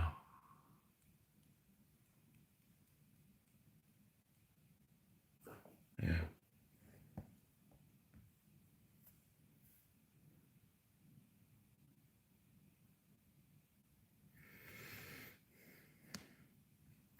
I've thought about doing one of those DNA things, but it's not going to give me the detail. I've seen other people's reports, and they don't give you the detail on the stuff that I'm interested in.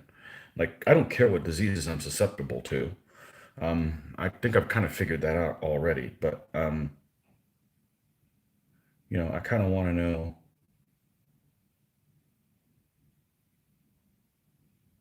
more detail on what I come from. So,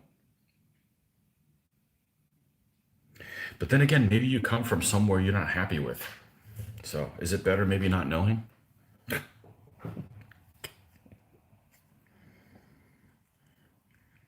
Oh shit, I'm a third Serb or something like that. I'm just saying that. I don't have anything against the Serbs. Just, I guess the Cold War was pretty interesting too from a military standpoint with all the domestic military engineering.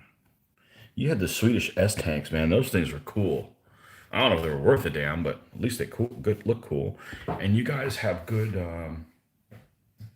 Your camo for your troops is very, very cool.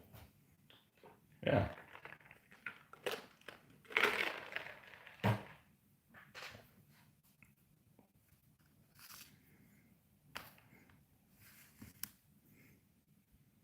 And you guys have a really short work week, I think. You guys are like a 35-hour work week or something like that. Maybe I got it wrong. Anyhow, hey, I could get into that. More time for painting.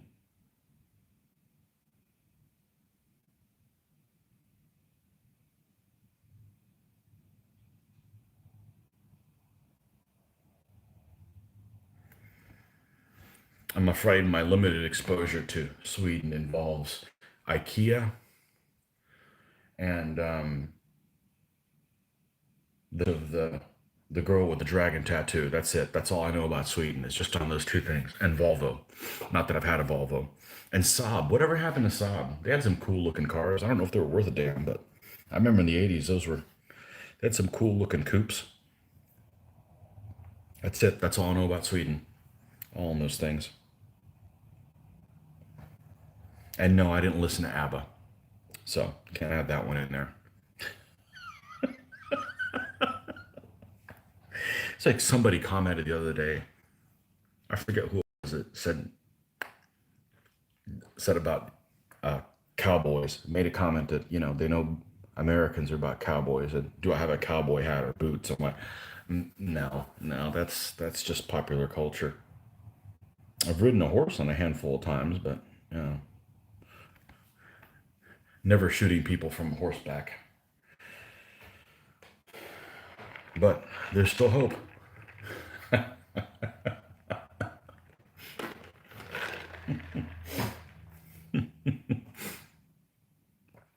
Get Boots. There he is, Mr. Boots.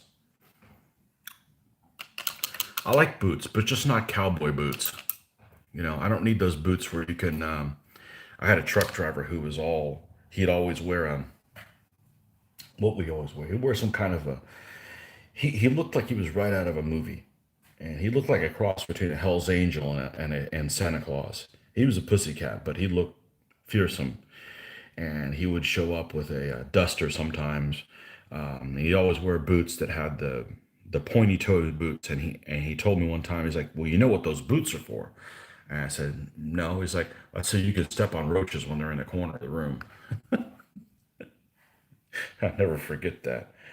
He's not around anymore, but he was definitely a character. And yeah, he'd always dress up in a duster. He had like a blazer on.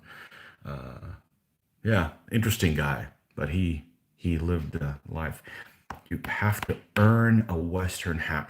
I would have to get one of those hats that would be like those Argentinian hats or something like that. I'd have to do a Spanish type of cowboy hat, not a Mexican one. I'd have to pull something like that out. If I had to wear a hat, it would have to be something like that. I'm not going to be wearing one of those white 10-gallon hats that they have on the front of their pickup trucks on the dash.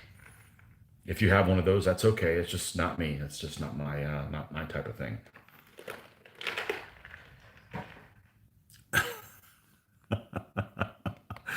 You need roper boots, no pointy toes, regular heel, very comfortable. You have to watch ABBA, not just listen to them. So, yeah, I don't remember much about the 70s, thankfully, because the problem with the 70s that I've seen isn't necessarily the music, it's the fashion, man. People, you guys are definitely on some dope to come up with that stuff.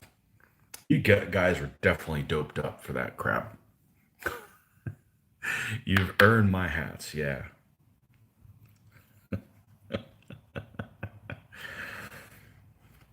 We there for a while went horseback riding like once a year. We didn't the last two, but I enjoy it. I'm not saying I'm any good at it, but it's fun. It's fun, yeah. I have this. I would love to go somewhere, Utah, Colorado, Arizona, Wyoming, somewhere out west, and just do some riding with, a rifle slung on me, and I don't even necessarily have to shoot it, but just the idea of it. Maybe one day.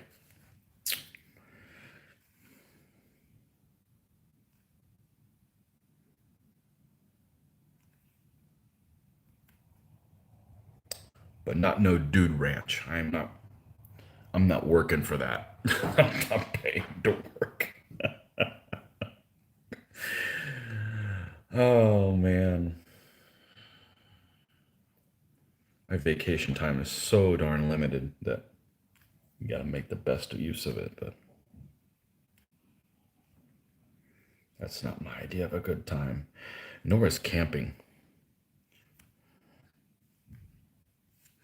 My idea of roughing it is a three-star hotel. I did camping in the Boy Scouts. That cured me of ever wanting to do that.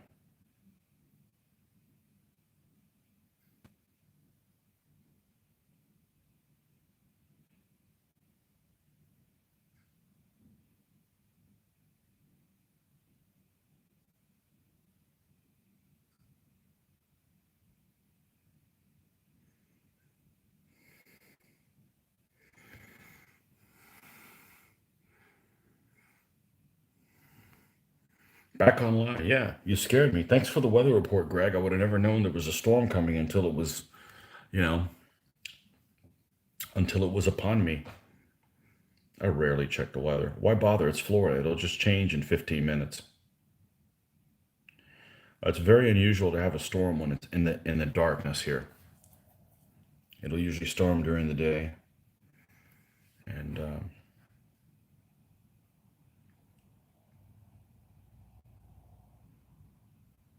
that's it. So we almost lived in Texas when when we moved here. My dad was between coming to here in Gainesville or Sugarland, and Gainesville won out. So nearly, nearly ended up in Texas. Texas has a really cool flag. And the reason I like it is because it's like a mini US flag. It has all the aspects of the American flag in a micro version of it. And I just think it's, really cool that they did that. So,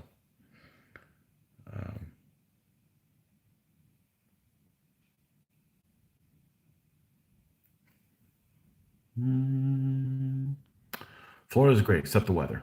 Just too damn hot, man. It's just too damn hot, too much at the time. Today I finished refurbishing another piece of tray, this time a silicone marsh by Model World Maker. Awesome. Gotta go play with the grandkids. Okay. Auf Wiedersehen. Thanks for stopping by, as always.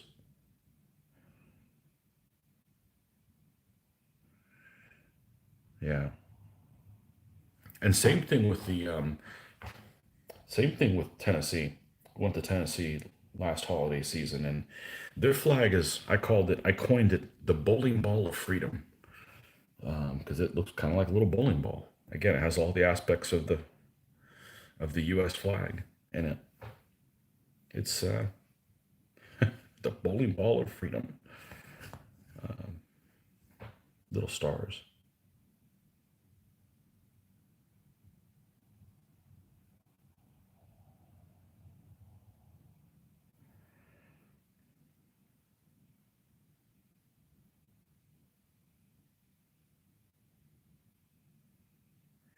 All right, let's see how we're doing. Now, this is half of this side painted up. Come on. Oh, get that in there. Let's see. It actually looks better in person. Here, it almost looks like the pants on some employee of Toys R Us with the stripes. You know what I'm talking about. It doesn't look that stripy in person.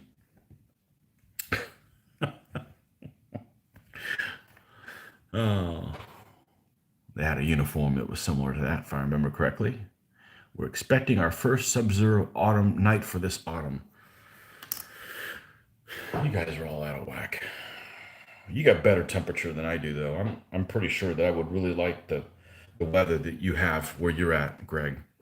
I'm certain I would. Except you're probably really, really dry. That probably would not do well with me. Well, it wouldn't do well with my skin, let's put it that way.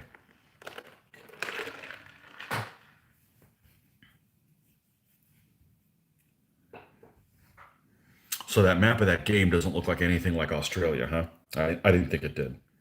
But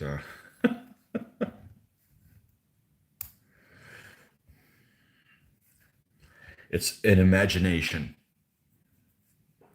It's an imaginary nation of Australia. Yeah, the first one was in. I'm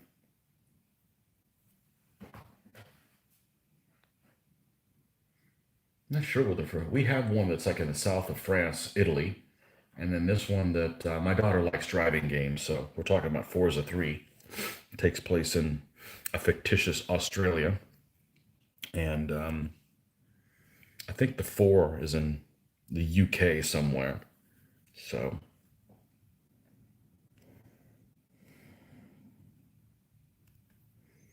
yeah, the daughter likes those too, so we'll play that. She's into cars and stuff, so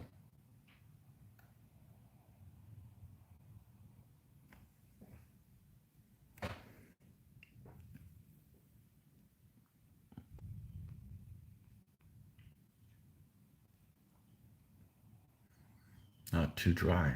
Morning from Zabonka, the bunker in.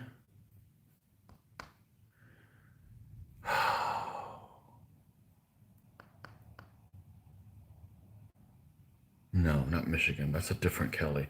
I'm not sure I know where you're from. That's okay. Bunker, you must have a basement. I think every place has basements except here. No, I've actually never lived in a place that had a basement. I didn't try to avoid it. Just we don't. You can't have a basement in Florida, or it'd be an underground pool. All right, let's see if we can get this to an angle, or we can get some light on what the hell we're doing.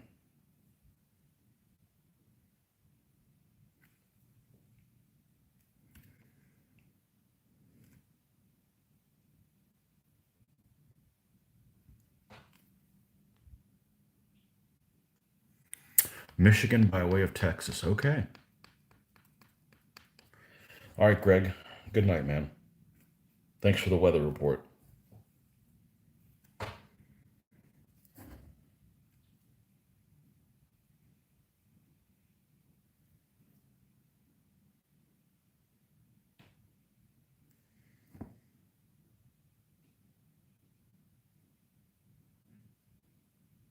Yesterday was actually cooler than I expected, but we're about to get in that season where it's hot as crap every single day for no reason whatsoever. I do not like that that time. But it is what it is. It's to be expected.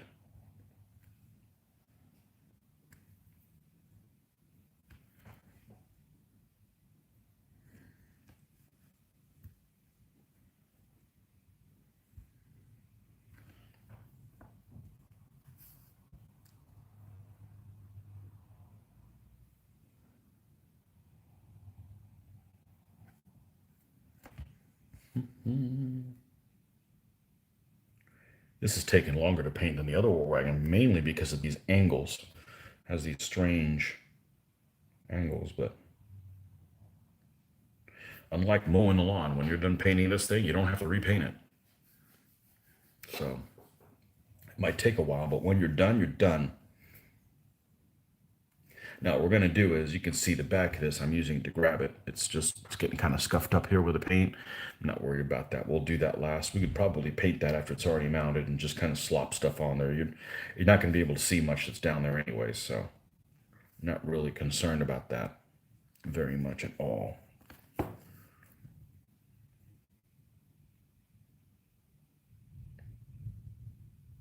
It's still out there grumbling, but the heavy lightning and stuff is past. Thank goodness. No basements in Texas either. I didn't know that. Marcin, welcome. Live from Poland. Sorry, Ireland. Whoops. Not yet. Poland, not yet.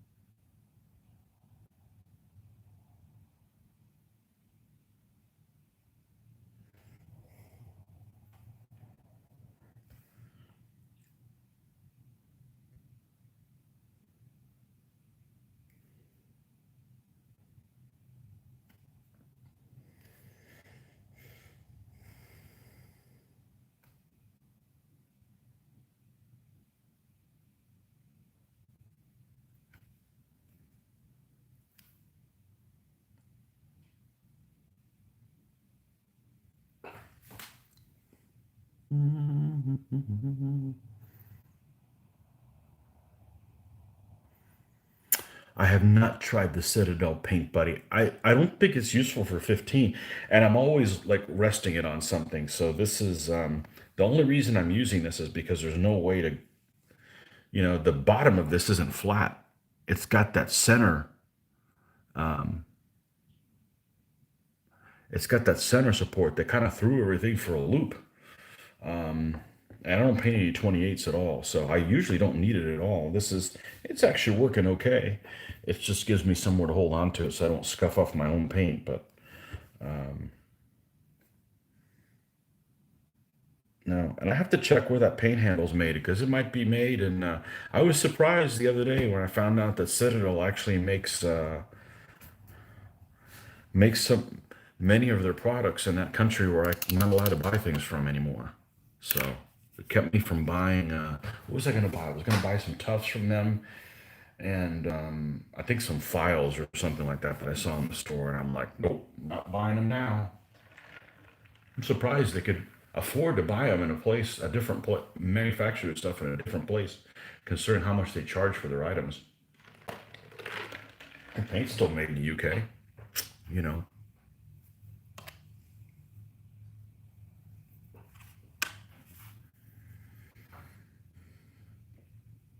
And I don't do 28s, and probably will never do 28s. I don't have the time to spend that much on a figure. I just can't do it. So,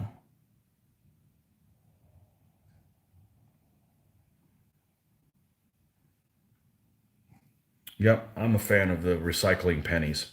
That's what my guys are on. But it doesn't work so well for this thing. So, by the way, this basing is drying right now. This is where the War Wagon is going to fit on. I think I need to use the little boy's room. We will be right back.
Okay. That didn't take long.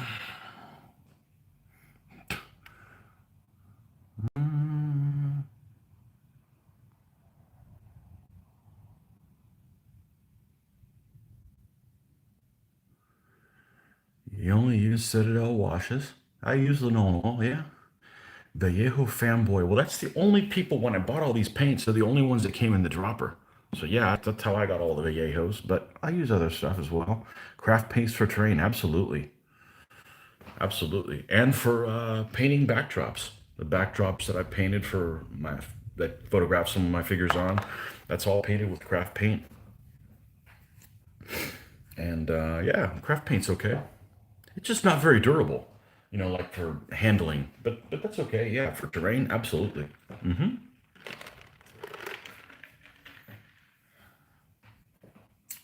That's what we're gonna paint this booger with. This is Mitch's castle that I spray painted. This is like some dollar store thing that he's had for a long time. And what is this stuff that he has on the bottom? Oh, well, that's coming off. See ya. There's no winning lottery ticket or something like that on the bottom. And yeah, so I spray paint. So this is the problem with spray painting stuff. Look how much I missed. So you're gonna have to go in there and hand brush stuff. So we're gonna hand brush this, and this looks every bit like a Welsh castle. Okay, for those of us that are stupid and don't know any better and have never been to Wales, it gives the illusion of that type of a look. So that's kind of what we're gonna paint it like. But we're gonna hand paint this with the with the with the surface primer, the rest of the stuff, and it should fit in there just fine. And then we'll dry brush with craft paint, on that. So I took that from him. I was like, I'm tired of looking at that red brick looking. Well, it was all like this color. Yeah, we'll make that look good. Although I can't really make out what this thing is. It almost looks like there's a fire that's out of scale. If you look down here, it looks like there's bricks around it, almost like some kind of a fake fire. So we're going to paint that like there's a tree. If there's some holy tree or, it's right here at the main entrance. Hey, it's like that damn tree in Winterfell, right? Yeah, we're going to just paint it green. Anyhow. Get off on freaking tangents. I love it.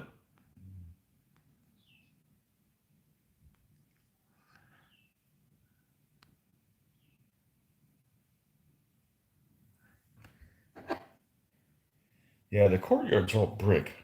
I don't know. I don't want to spend a ton of time on it because then that just keeps me from painting other stuff. But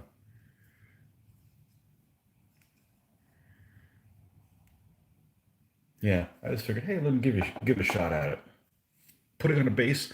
I'm not gonna put it on a base. Mine's not on a base. My little German castle or whatever.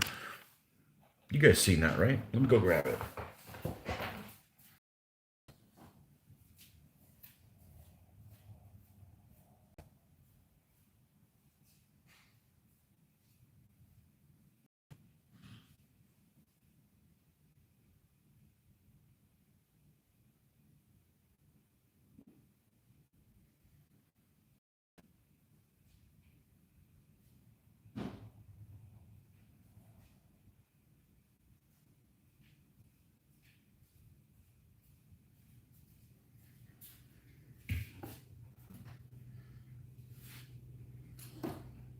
All right, since we're playing show and tell, show you some of my forts slash BUAs or what have you.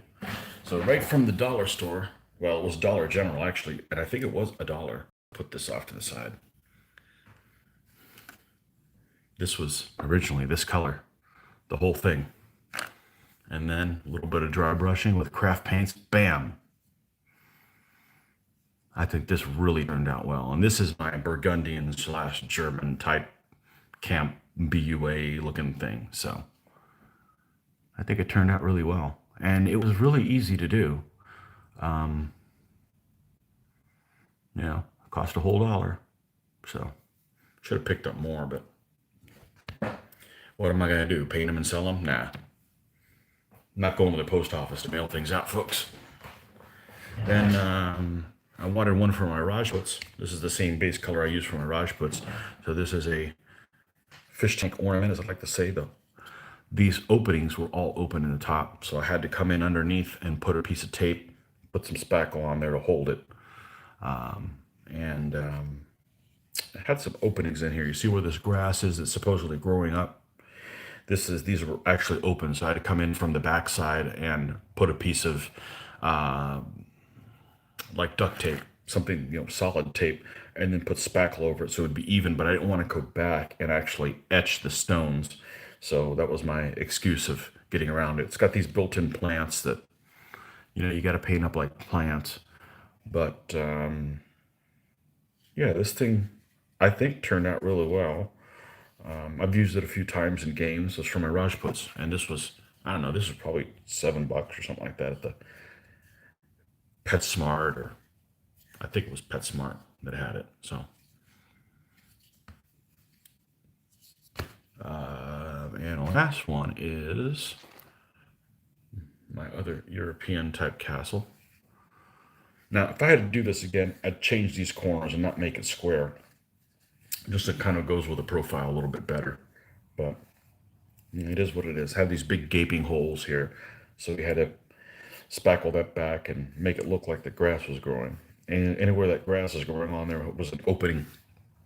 So even on this tower, that's like, and there's no detail on the inside. It's not like, you could do that and it would be okay damage wise. But yeah. I guess if I did this now, I'd probably come in here with my glaze and put a little bit more like mold, not mold, but stuff growing. I may redo this and make it a little cooler looking. Maybe even round off the corners or something like that. But yeah, these are fish tank type things. So Mitch's would be similar in size. I did this one first, then this one, and then this, and now I'll end up doing this one. So I've kind of gone to the fact of I don't want them on a base. I should put, well, I don't have a magnet on this because it doesn't fit inside any of my case. It's just too damn tall. So, but it's fun to go places and find things to use for this hobby of ours, you know?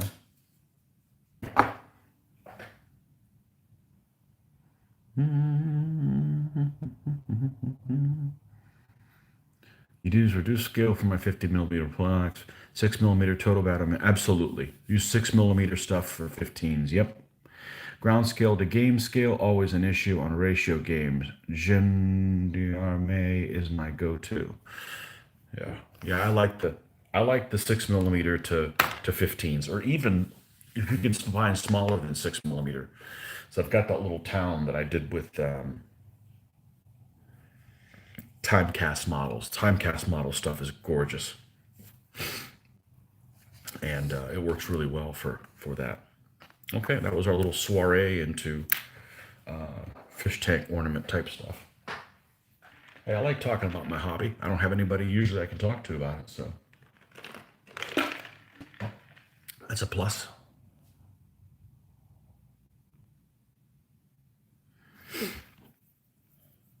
Yeah, I've got a little Russian village I can do once I get the damn Russians done, finished. So I keep saying I don't know what army is next. Well, that's what's next. I got to finish my feudal, my Russians. It's just a matter of what after that. I didn't get a lot done. I didn't get a lot of painting done while the girls were gone. I thought I would have gotten a lot more done, but a couple factors. I was falling asleep a lot. My sleep schedule got all messed up, and through in the middle of the week, I can't get anything done in the middle of the week. So they were gone for a week, but them being here doesn't really affect me painting at this time because it's happening right now. So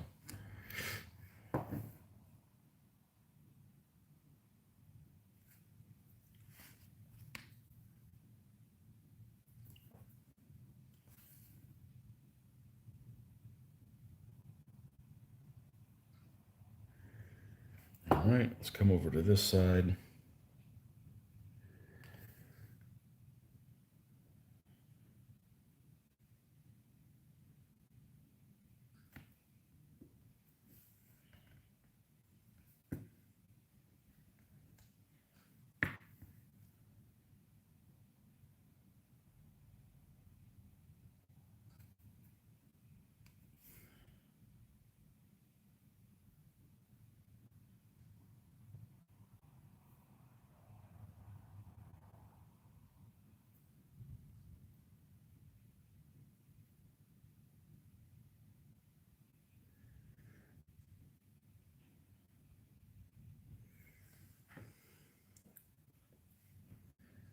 All right, let's go to the other side.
Can you zoom in on your model? It'd be better for a newbie painter to see your techniques unless you're a commissioner.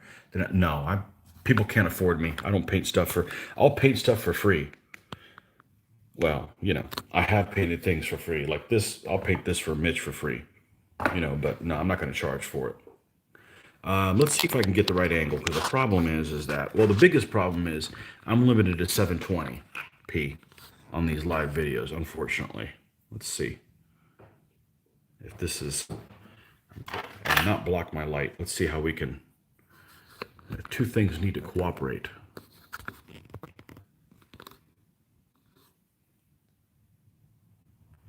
Yeah, let's see if we can get this light to, oh, some people want to see the painting. That's good. I do this so I can stay on task. So I'm not looking for different things to watch while I'm doing this. Because honestly, I find painting very boring. And I got into the habit of learning how to paint with someone talking. And it's, and I ended up turning it into a social thing. Let's move this closer here. Okay, so I'm resting on that.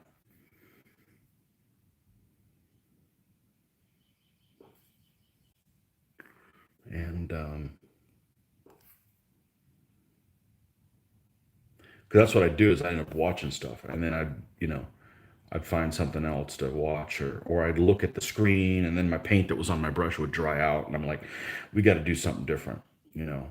And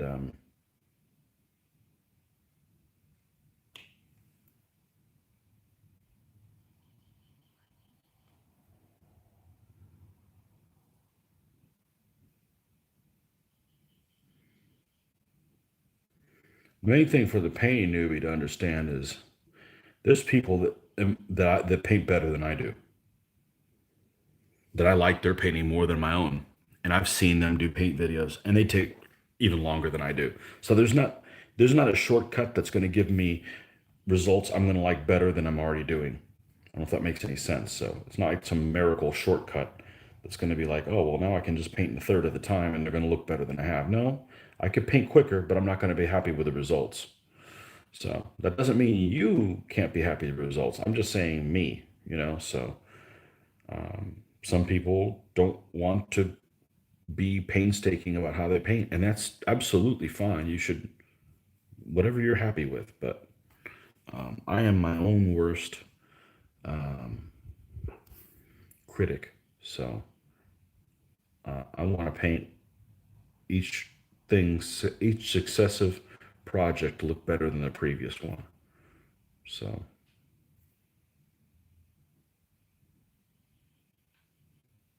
all right.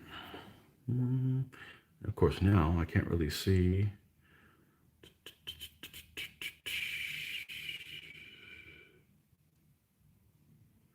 Gem Alcove discovered. I haven't seen him online in a long time. Yeah, he was doing it like every single day. I don't know how the hell he supposedly makes a living doing it. I couldn't do that. I would love to do that, but I cannot do that. And I don't want to sell my stuff. I mean, it's not that I don't want other people to have my things, but it's like now that we're shooting videos, we need to have stuff to shoot different videos. So, I don't want to sell my things. So, and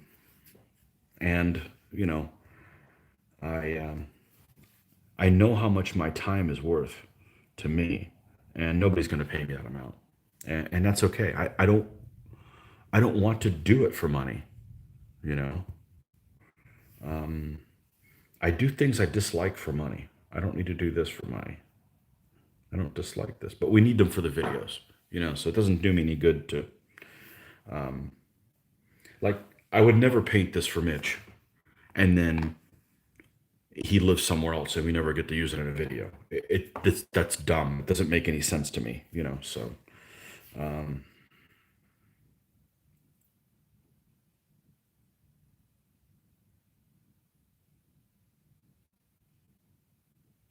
but I would love to do this for a living, but not much of a living as far as I'm concerned. So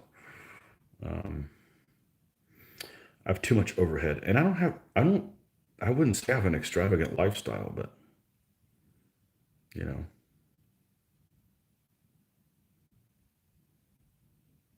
So early on, I don't know if I was even 21 yet.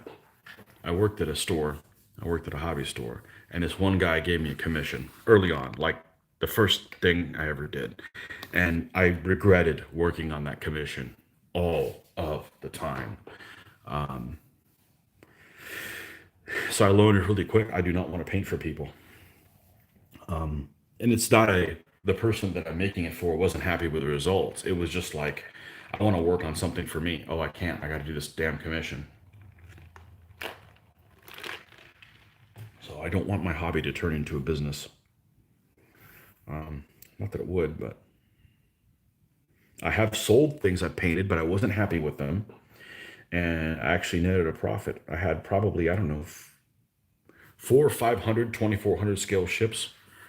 Maybe half of them were painted. The other ones were in various stages. And I ended up selling them for more than I ever paid for them because the price of those ships went up dramatically during the 20 years that I had them. All right, let's take a look at this and see if. Yeah, see, now what you're seeing looks a lot more washed out than what I have. The picture, once you get to the pictures, it's pretty accurate, but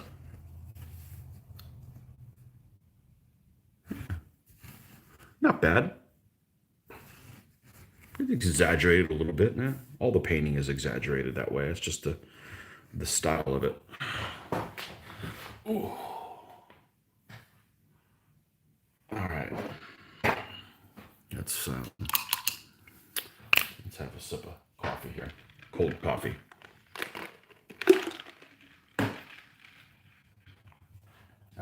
That's what makes my world go round. Cold coffee.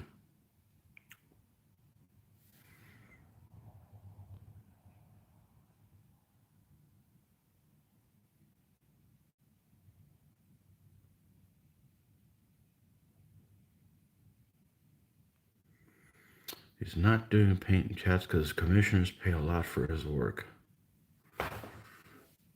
Yeah.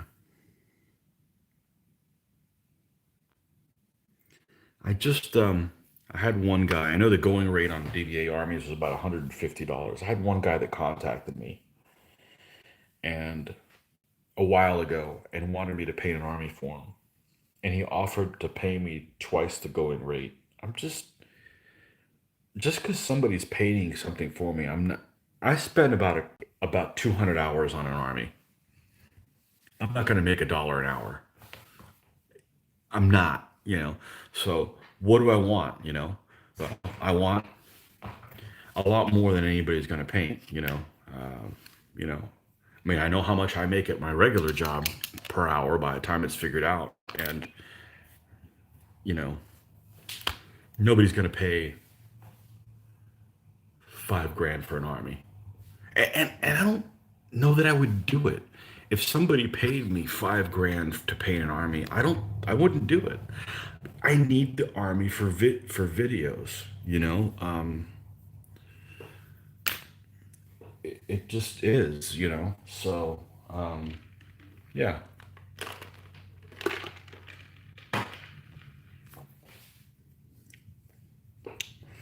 Um, yeah, I don't want to paint for people. There's other people that do that. The market's too low. You know.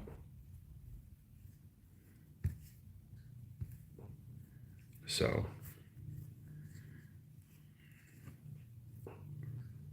all right, let's do the board that these guys walk on. I don't know if I can get this at the right angle. We will attempt to see if we can. There we go. Monster Ultra White Can.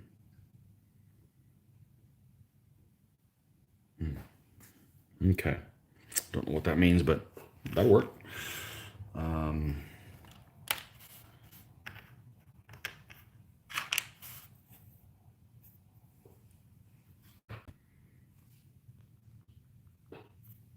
Coffee too, yeah. Oh, okay, the drink.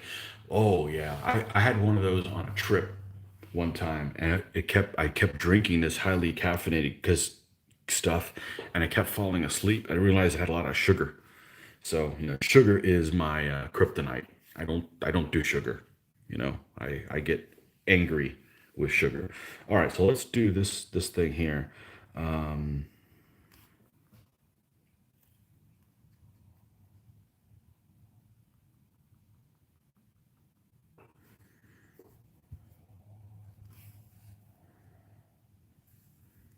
yeah, so I don't commission paint. I learned early on that it's not for me. It's not for me.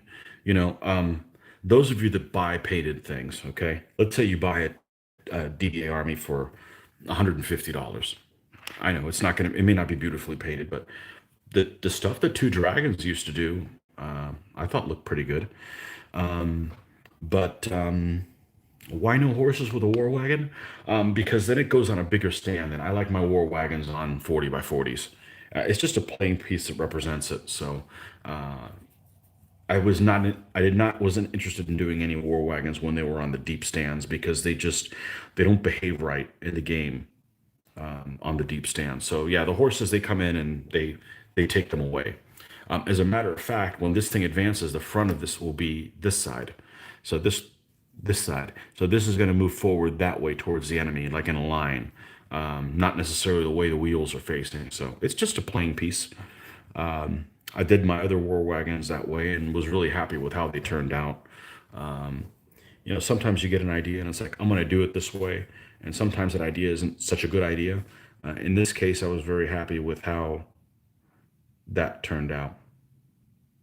But for those of you that buy painted armies for say $150, you could buy an army for $150, which to me seems like a lot of money when you think about just forking it out for an army that I haven't even painted. But because you gotta remember, this is therapy for me. This keeps me from going crazy what I'm doing right now. This exercise for my soul. But say Mitch goes and buys an army for $150. He can play for he can play with the Army for, I don't know, 4, 5, 6 years. And then if he really wanted to, sell it back and make his $150 back. So he's played with it for free. I can't do that painting my own stuff. I basically have to keep it or give it away at some ridiculous price. So, you know, I don't plan on getting rid of any of my stuff until, I'm not around anymore. And then I'm not really worried about it then, am I? But, yeah, we need these guys around for videos. So, for DBA and whatever may come next. What are you saying? I'm just saying that, I'm probably not going to be playing DBA 20 years from now. There. I'll always be playing a DBA type game, and I don't think I'll be playing something that's already out. So it's not like I'm going to be 15 years from now, I'm not going to hang up the DBA and start playing Art de la Guerre. I just don't think that's going to happen. I know that's not going to happen. So either something else will come along or we'll make something else.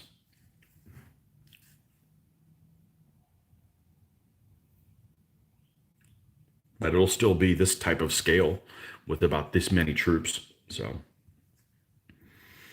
and it will probably be something that you don't have to rebuild your armies for. So I feel pretty confident building, using the army list for DBA 3.0 and know that I probably won't have to change that. Whatever the hell all that means. Or I could just continue to play DBA 3.0. I don't know. I'm not worried about that stuff. I am more a painter than I am a gamer. So as long as I have a game, it may not be perfect, but it's still motivating to continue to create things for myself and others, then, I'm happy.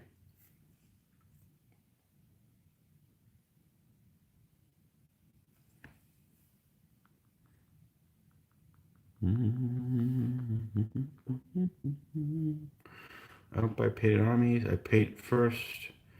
From campaign game managers, they're quickly. A British living in Spain. Okay. What is the figure count for DBA? Because I don't play DBA. Not that I'm against it. I like more mass. I wouldn't mind more mass either, but I just would rather, by the time I'm done painting 40 figures of Romans, I want to paint something that's not Romans. So 12 elements. Worst case scenario, 50 figures. Generally, almost all armies are less than 50. So.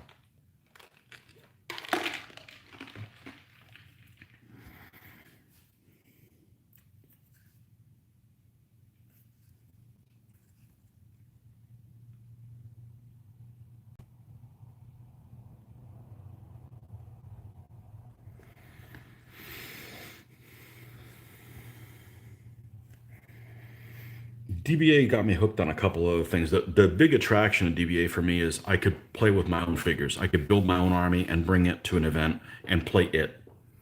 So I'm going to move this a little bit.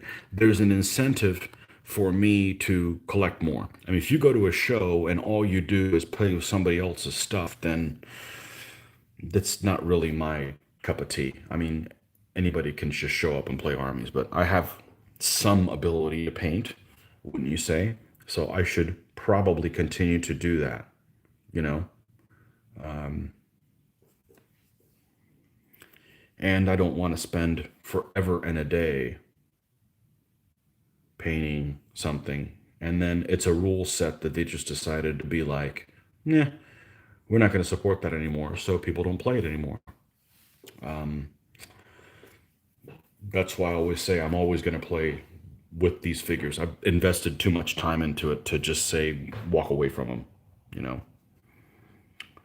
So, but I understand it's a bit generic. It's more generic than I wish it was. To be honest with you, I wish I had more detail. So, if we do not continue playing sometime in the future DBA, it'll be something with a little bit more detail. Not necessarily more troops, but just more flavor. So,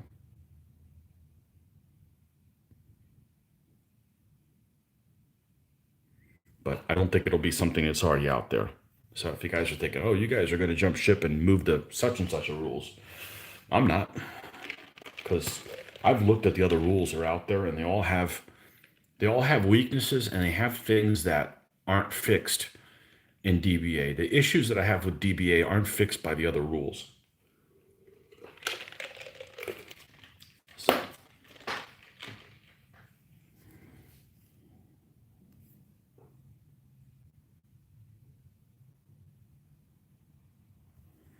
and my problem with DBA, my only problem really with DBA is that sometimes it doesn't feel like you're playing the army that it should feel like you're playing. Like if you're playing Mongols in DBA, you just don't feel like you're playing Mongols. You don't feel DBA is a good game, but I don't feel like you're playing a medieval game.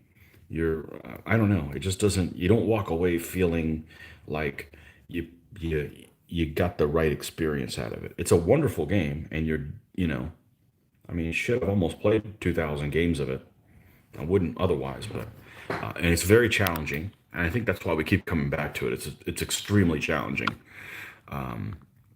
There's a lot of things that are just out of your control, and we like that. We like control.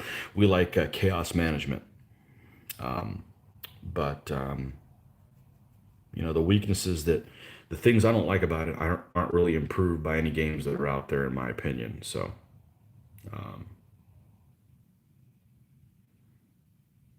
there's no point in moving to another game that still doesn't scratch that itch. So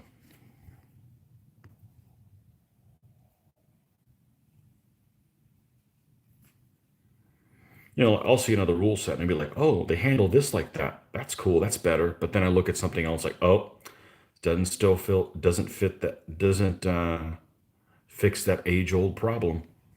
You know. So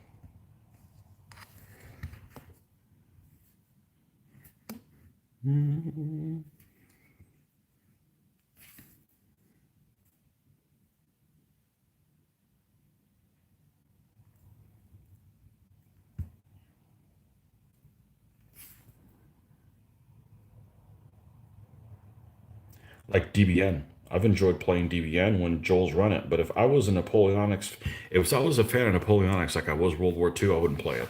It's just way too generic. Doesn't give me the right feel for. I don't feel like I'm playing the period. No, it's a fine game. Looks decent. You're done with the game, so it's very playable, but it's just too generic for if I was a Napoleonic nut. You know, that'd be like me playing World War II with Flames of War. It doesn't do it. It doesn't scratch that itch. So, oh, off screen. All right. Ooh, unsupported enough. Too unsupported. Let's try this at this angle. There we go. That's better. Got to keep my wrist on the table. I do. Otherwise, it's too uncomfortable, unnerving, something like that.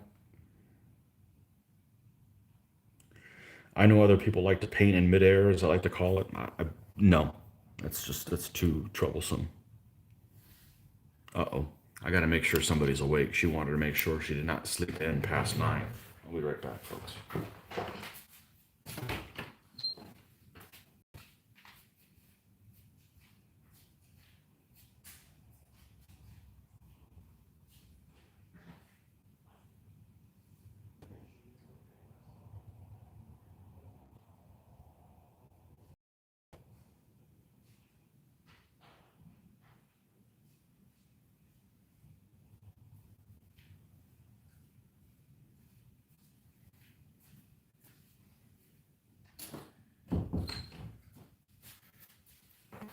So yeah, another thing about those of you that buy painted stuff, I would be better off.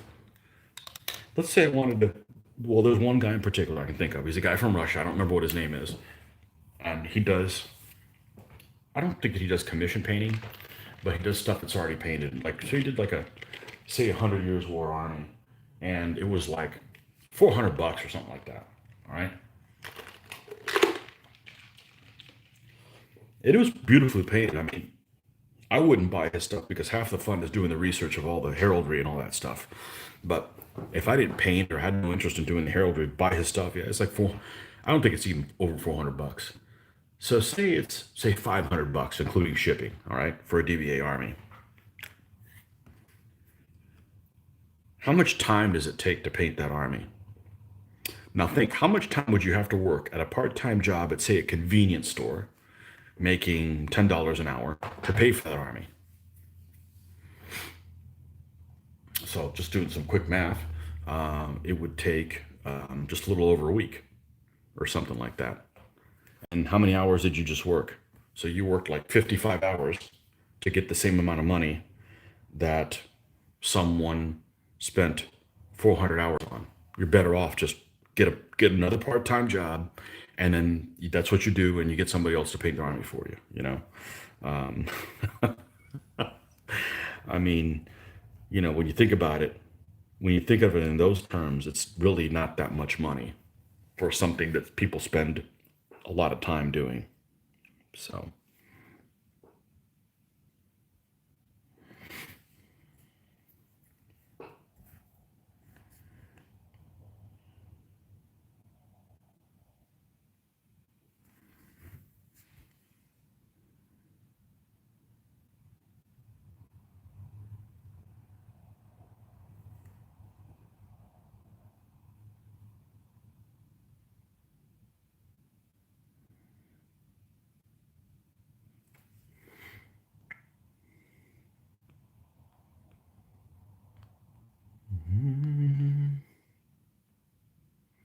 So 50 figures at $150 seems quite a bit low. Most quality commissioners won't take a job like that because they won't sell cheap commission painted army because it's bad marketing for them. I think wargamers can't get fixated. Keeping your options open and thinking outside the box to solve modeling dilemmas like war wagons. Yeah, there are whales out there with disposable income. Well, it won't be getting any of my work.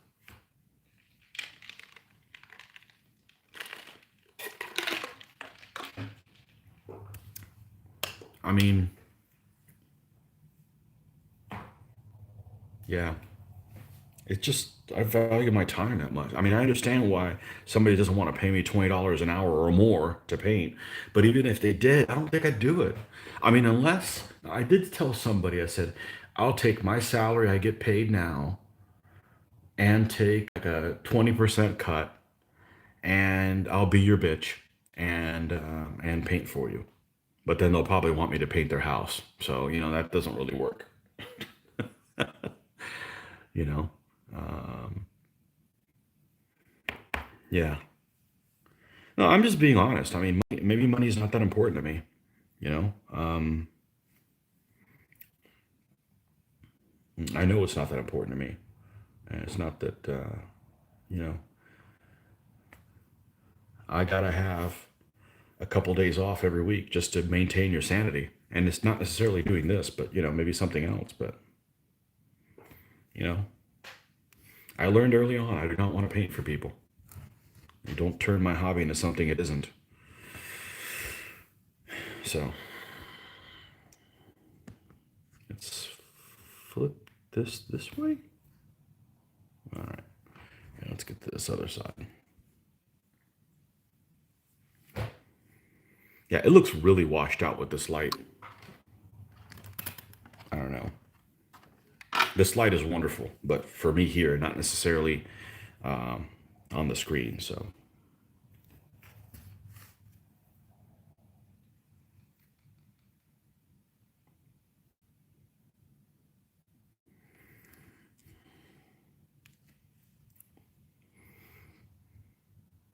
I don't know what happened to the terrain tutor. I think he quit his job to do his hobby full time, but then he ran into some health issues.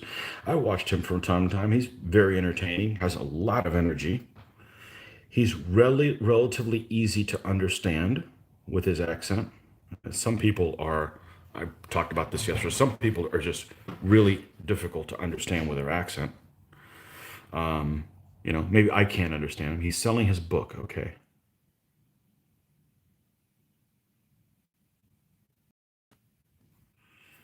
Yeah. The, But if people can make a living doing their hobby, hey, all more power to them.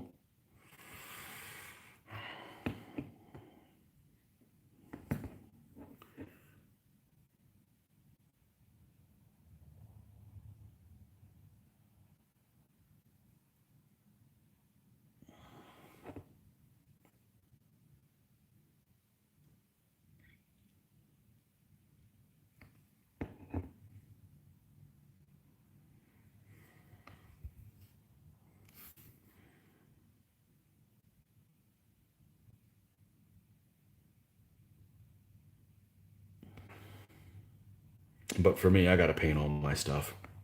It's just, it's the point. That's the point for me, you know, to paint my own things. That doesn't mean I don't mind using somebody else's painted stuff. I'm happy playing other people's figures, but I got to have some of my own, you know.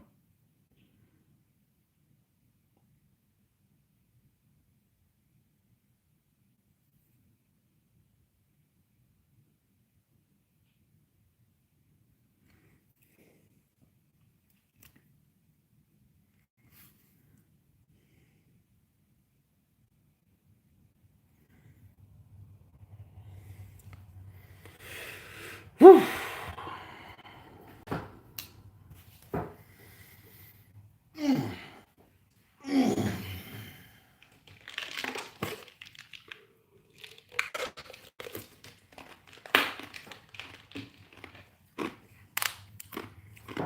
Oh man, got a dissertation. Awesome. He can't sell his book if he gives away his expertise online. Maybe he's balancing the YouTube channel monetization versus the publishing team. I'm sure he has other work in the pipeline and in other. Yeah, I never, well, since I don't want a commission for people, I don't mind giving away my tricks, you know.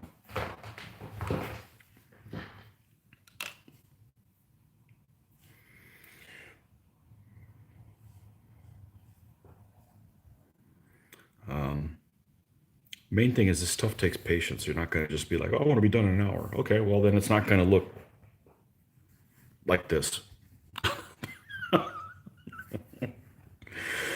And that's okay too, you know. As long as you're happy with it, that's you, the creator, you, the owner of the, whatever it is, that's good enough for you. People have a different, you know, different levels of patience. I don't know how people have the patience to spend hours cooking and time cleaning up just to eat something that takes 10 minutes. My patience is spending hundreds of hours painting an army, and then I never have to paint them again, and I get to use them all the time. Lots of people spend tens of hours building, baking cakes and stuff, and then somebody eats them, and it's over, and it's gone. I'm like, no, I need a little bit more longevity with my creations than that. So it's, you know, up to you, you know. So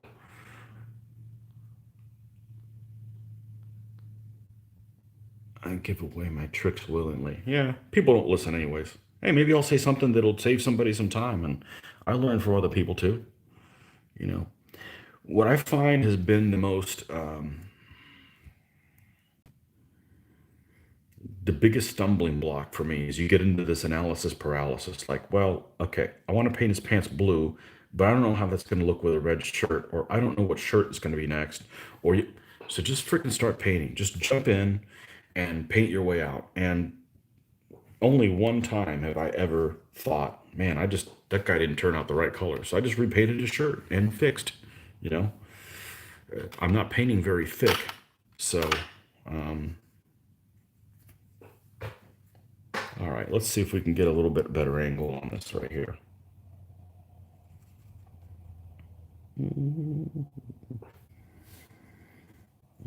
All right, so if I scuff up the edges, I scuff up the edges. We'll just repaint them. Let's make sure it's not too thick.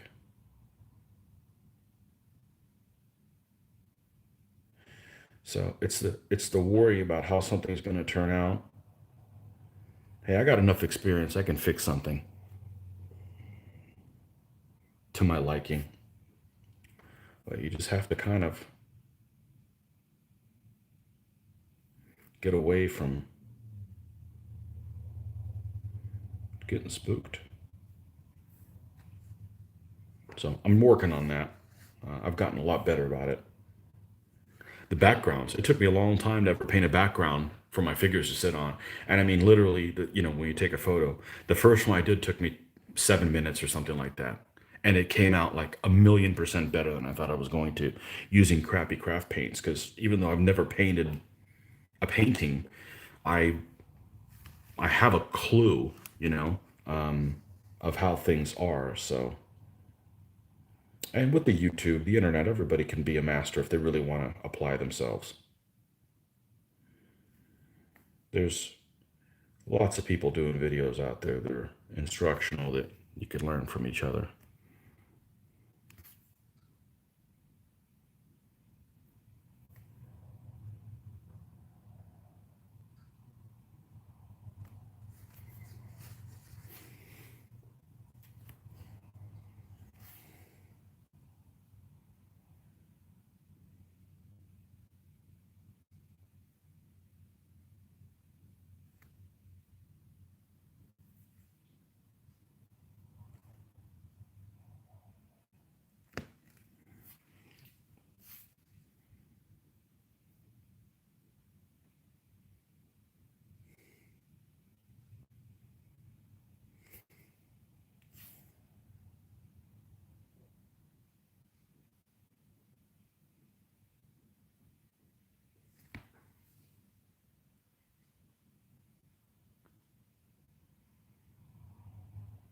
No pun.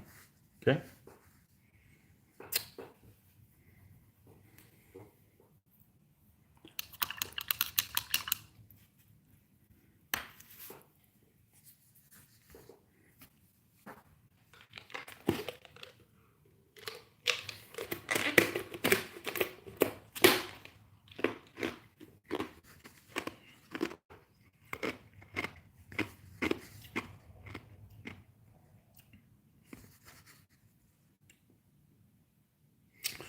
All right. That's good for now. I may tinker with it later. Let's go do the wheels, and then we start moving into the figures until I get called out from, hey, it's time to stop painting. We'll see.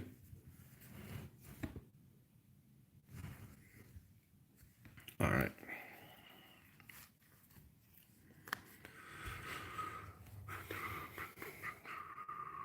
What circa period is this war wagon? Say 1450.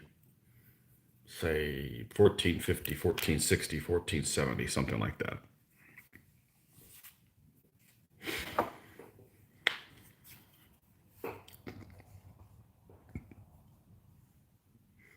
After the 100 Years' War. After the 100 Years' War. So even after the Hussite Wars, because by that time they got the idea of these war wagons from fighting the Hussites. So between 100 Years' War and the Italian Wars, something like that. That's the idea of that ish.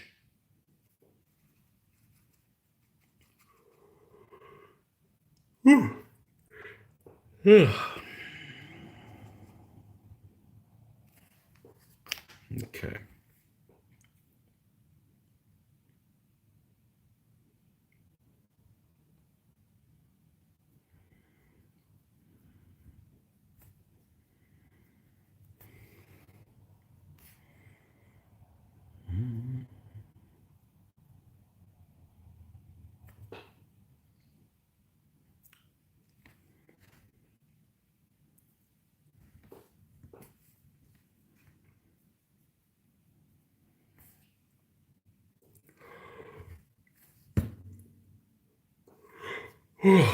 Man, I may have to take a rest here. What is it? 2 hours, almost 3 hours doing this?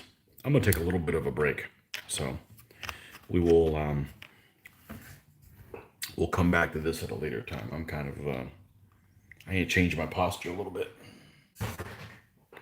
And I need to eat something. So okay, well there you have it. This is thanks for joining me. Little war wagon action there, and for the medieval German army. Okay, folks, well, happy painting. We'll catch you guys next time. See ya.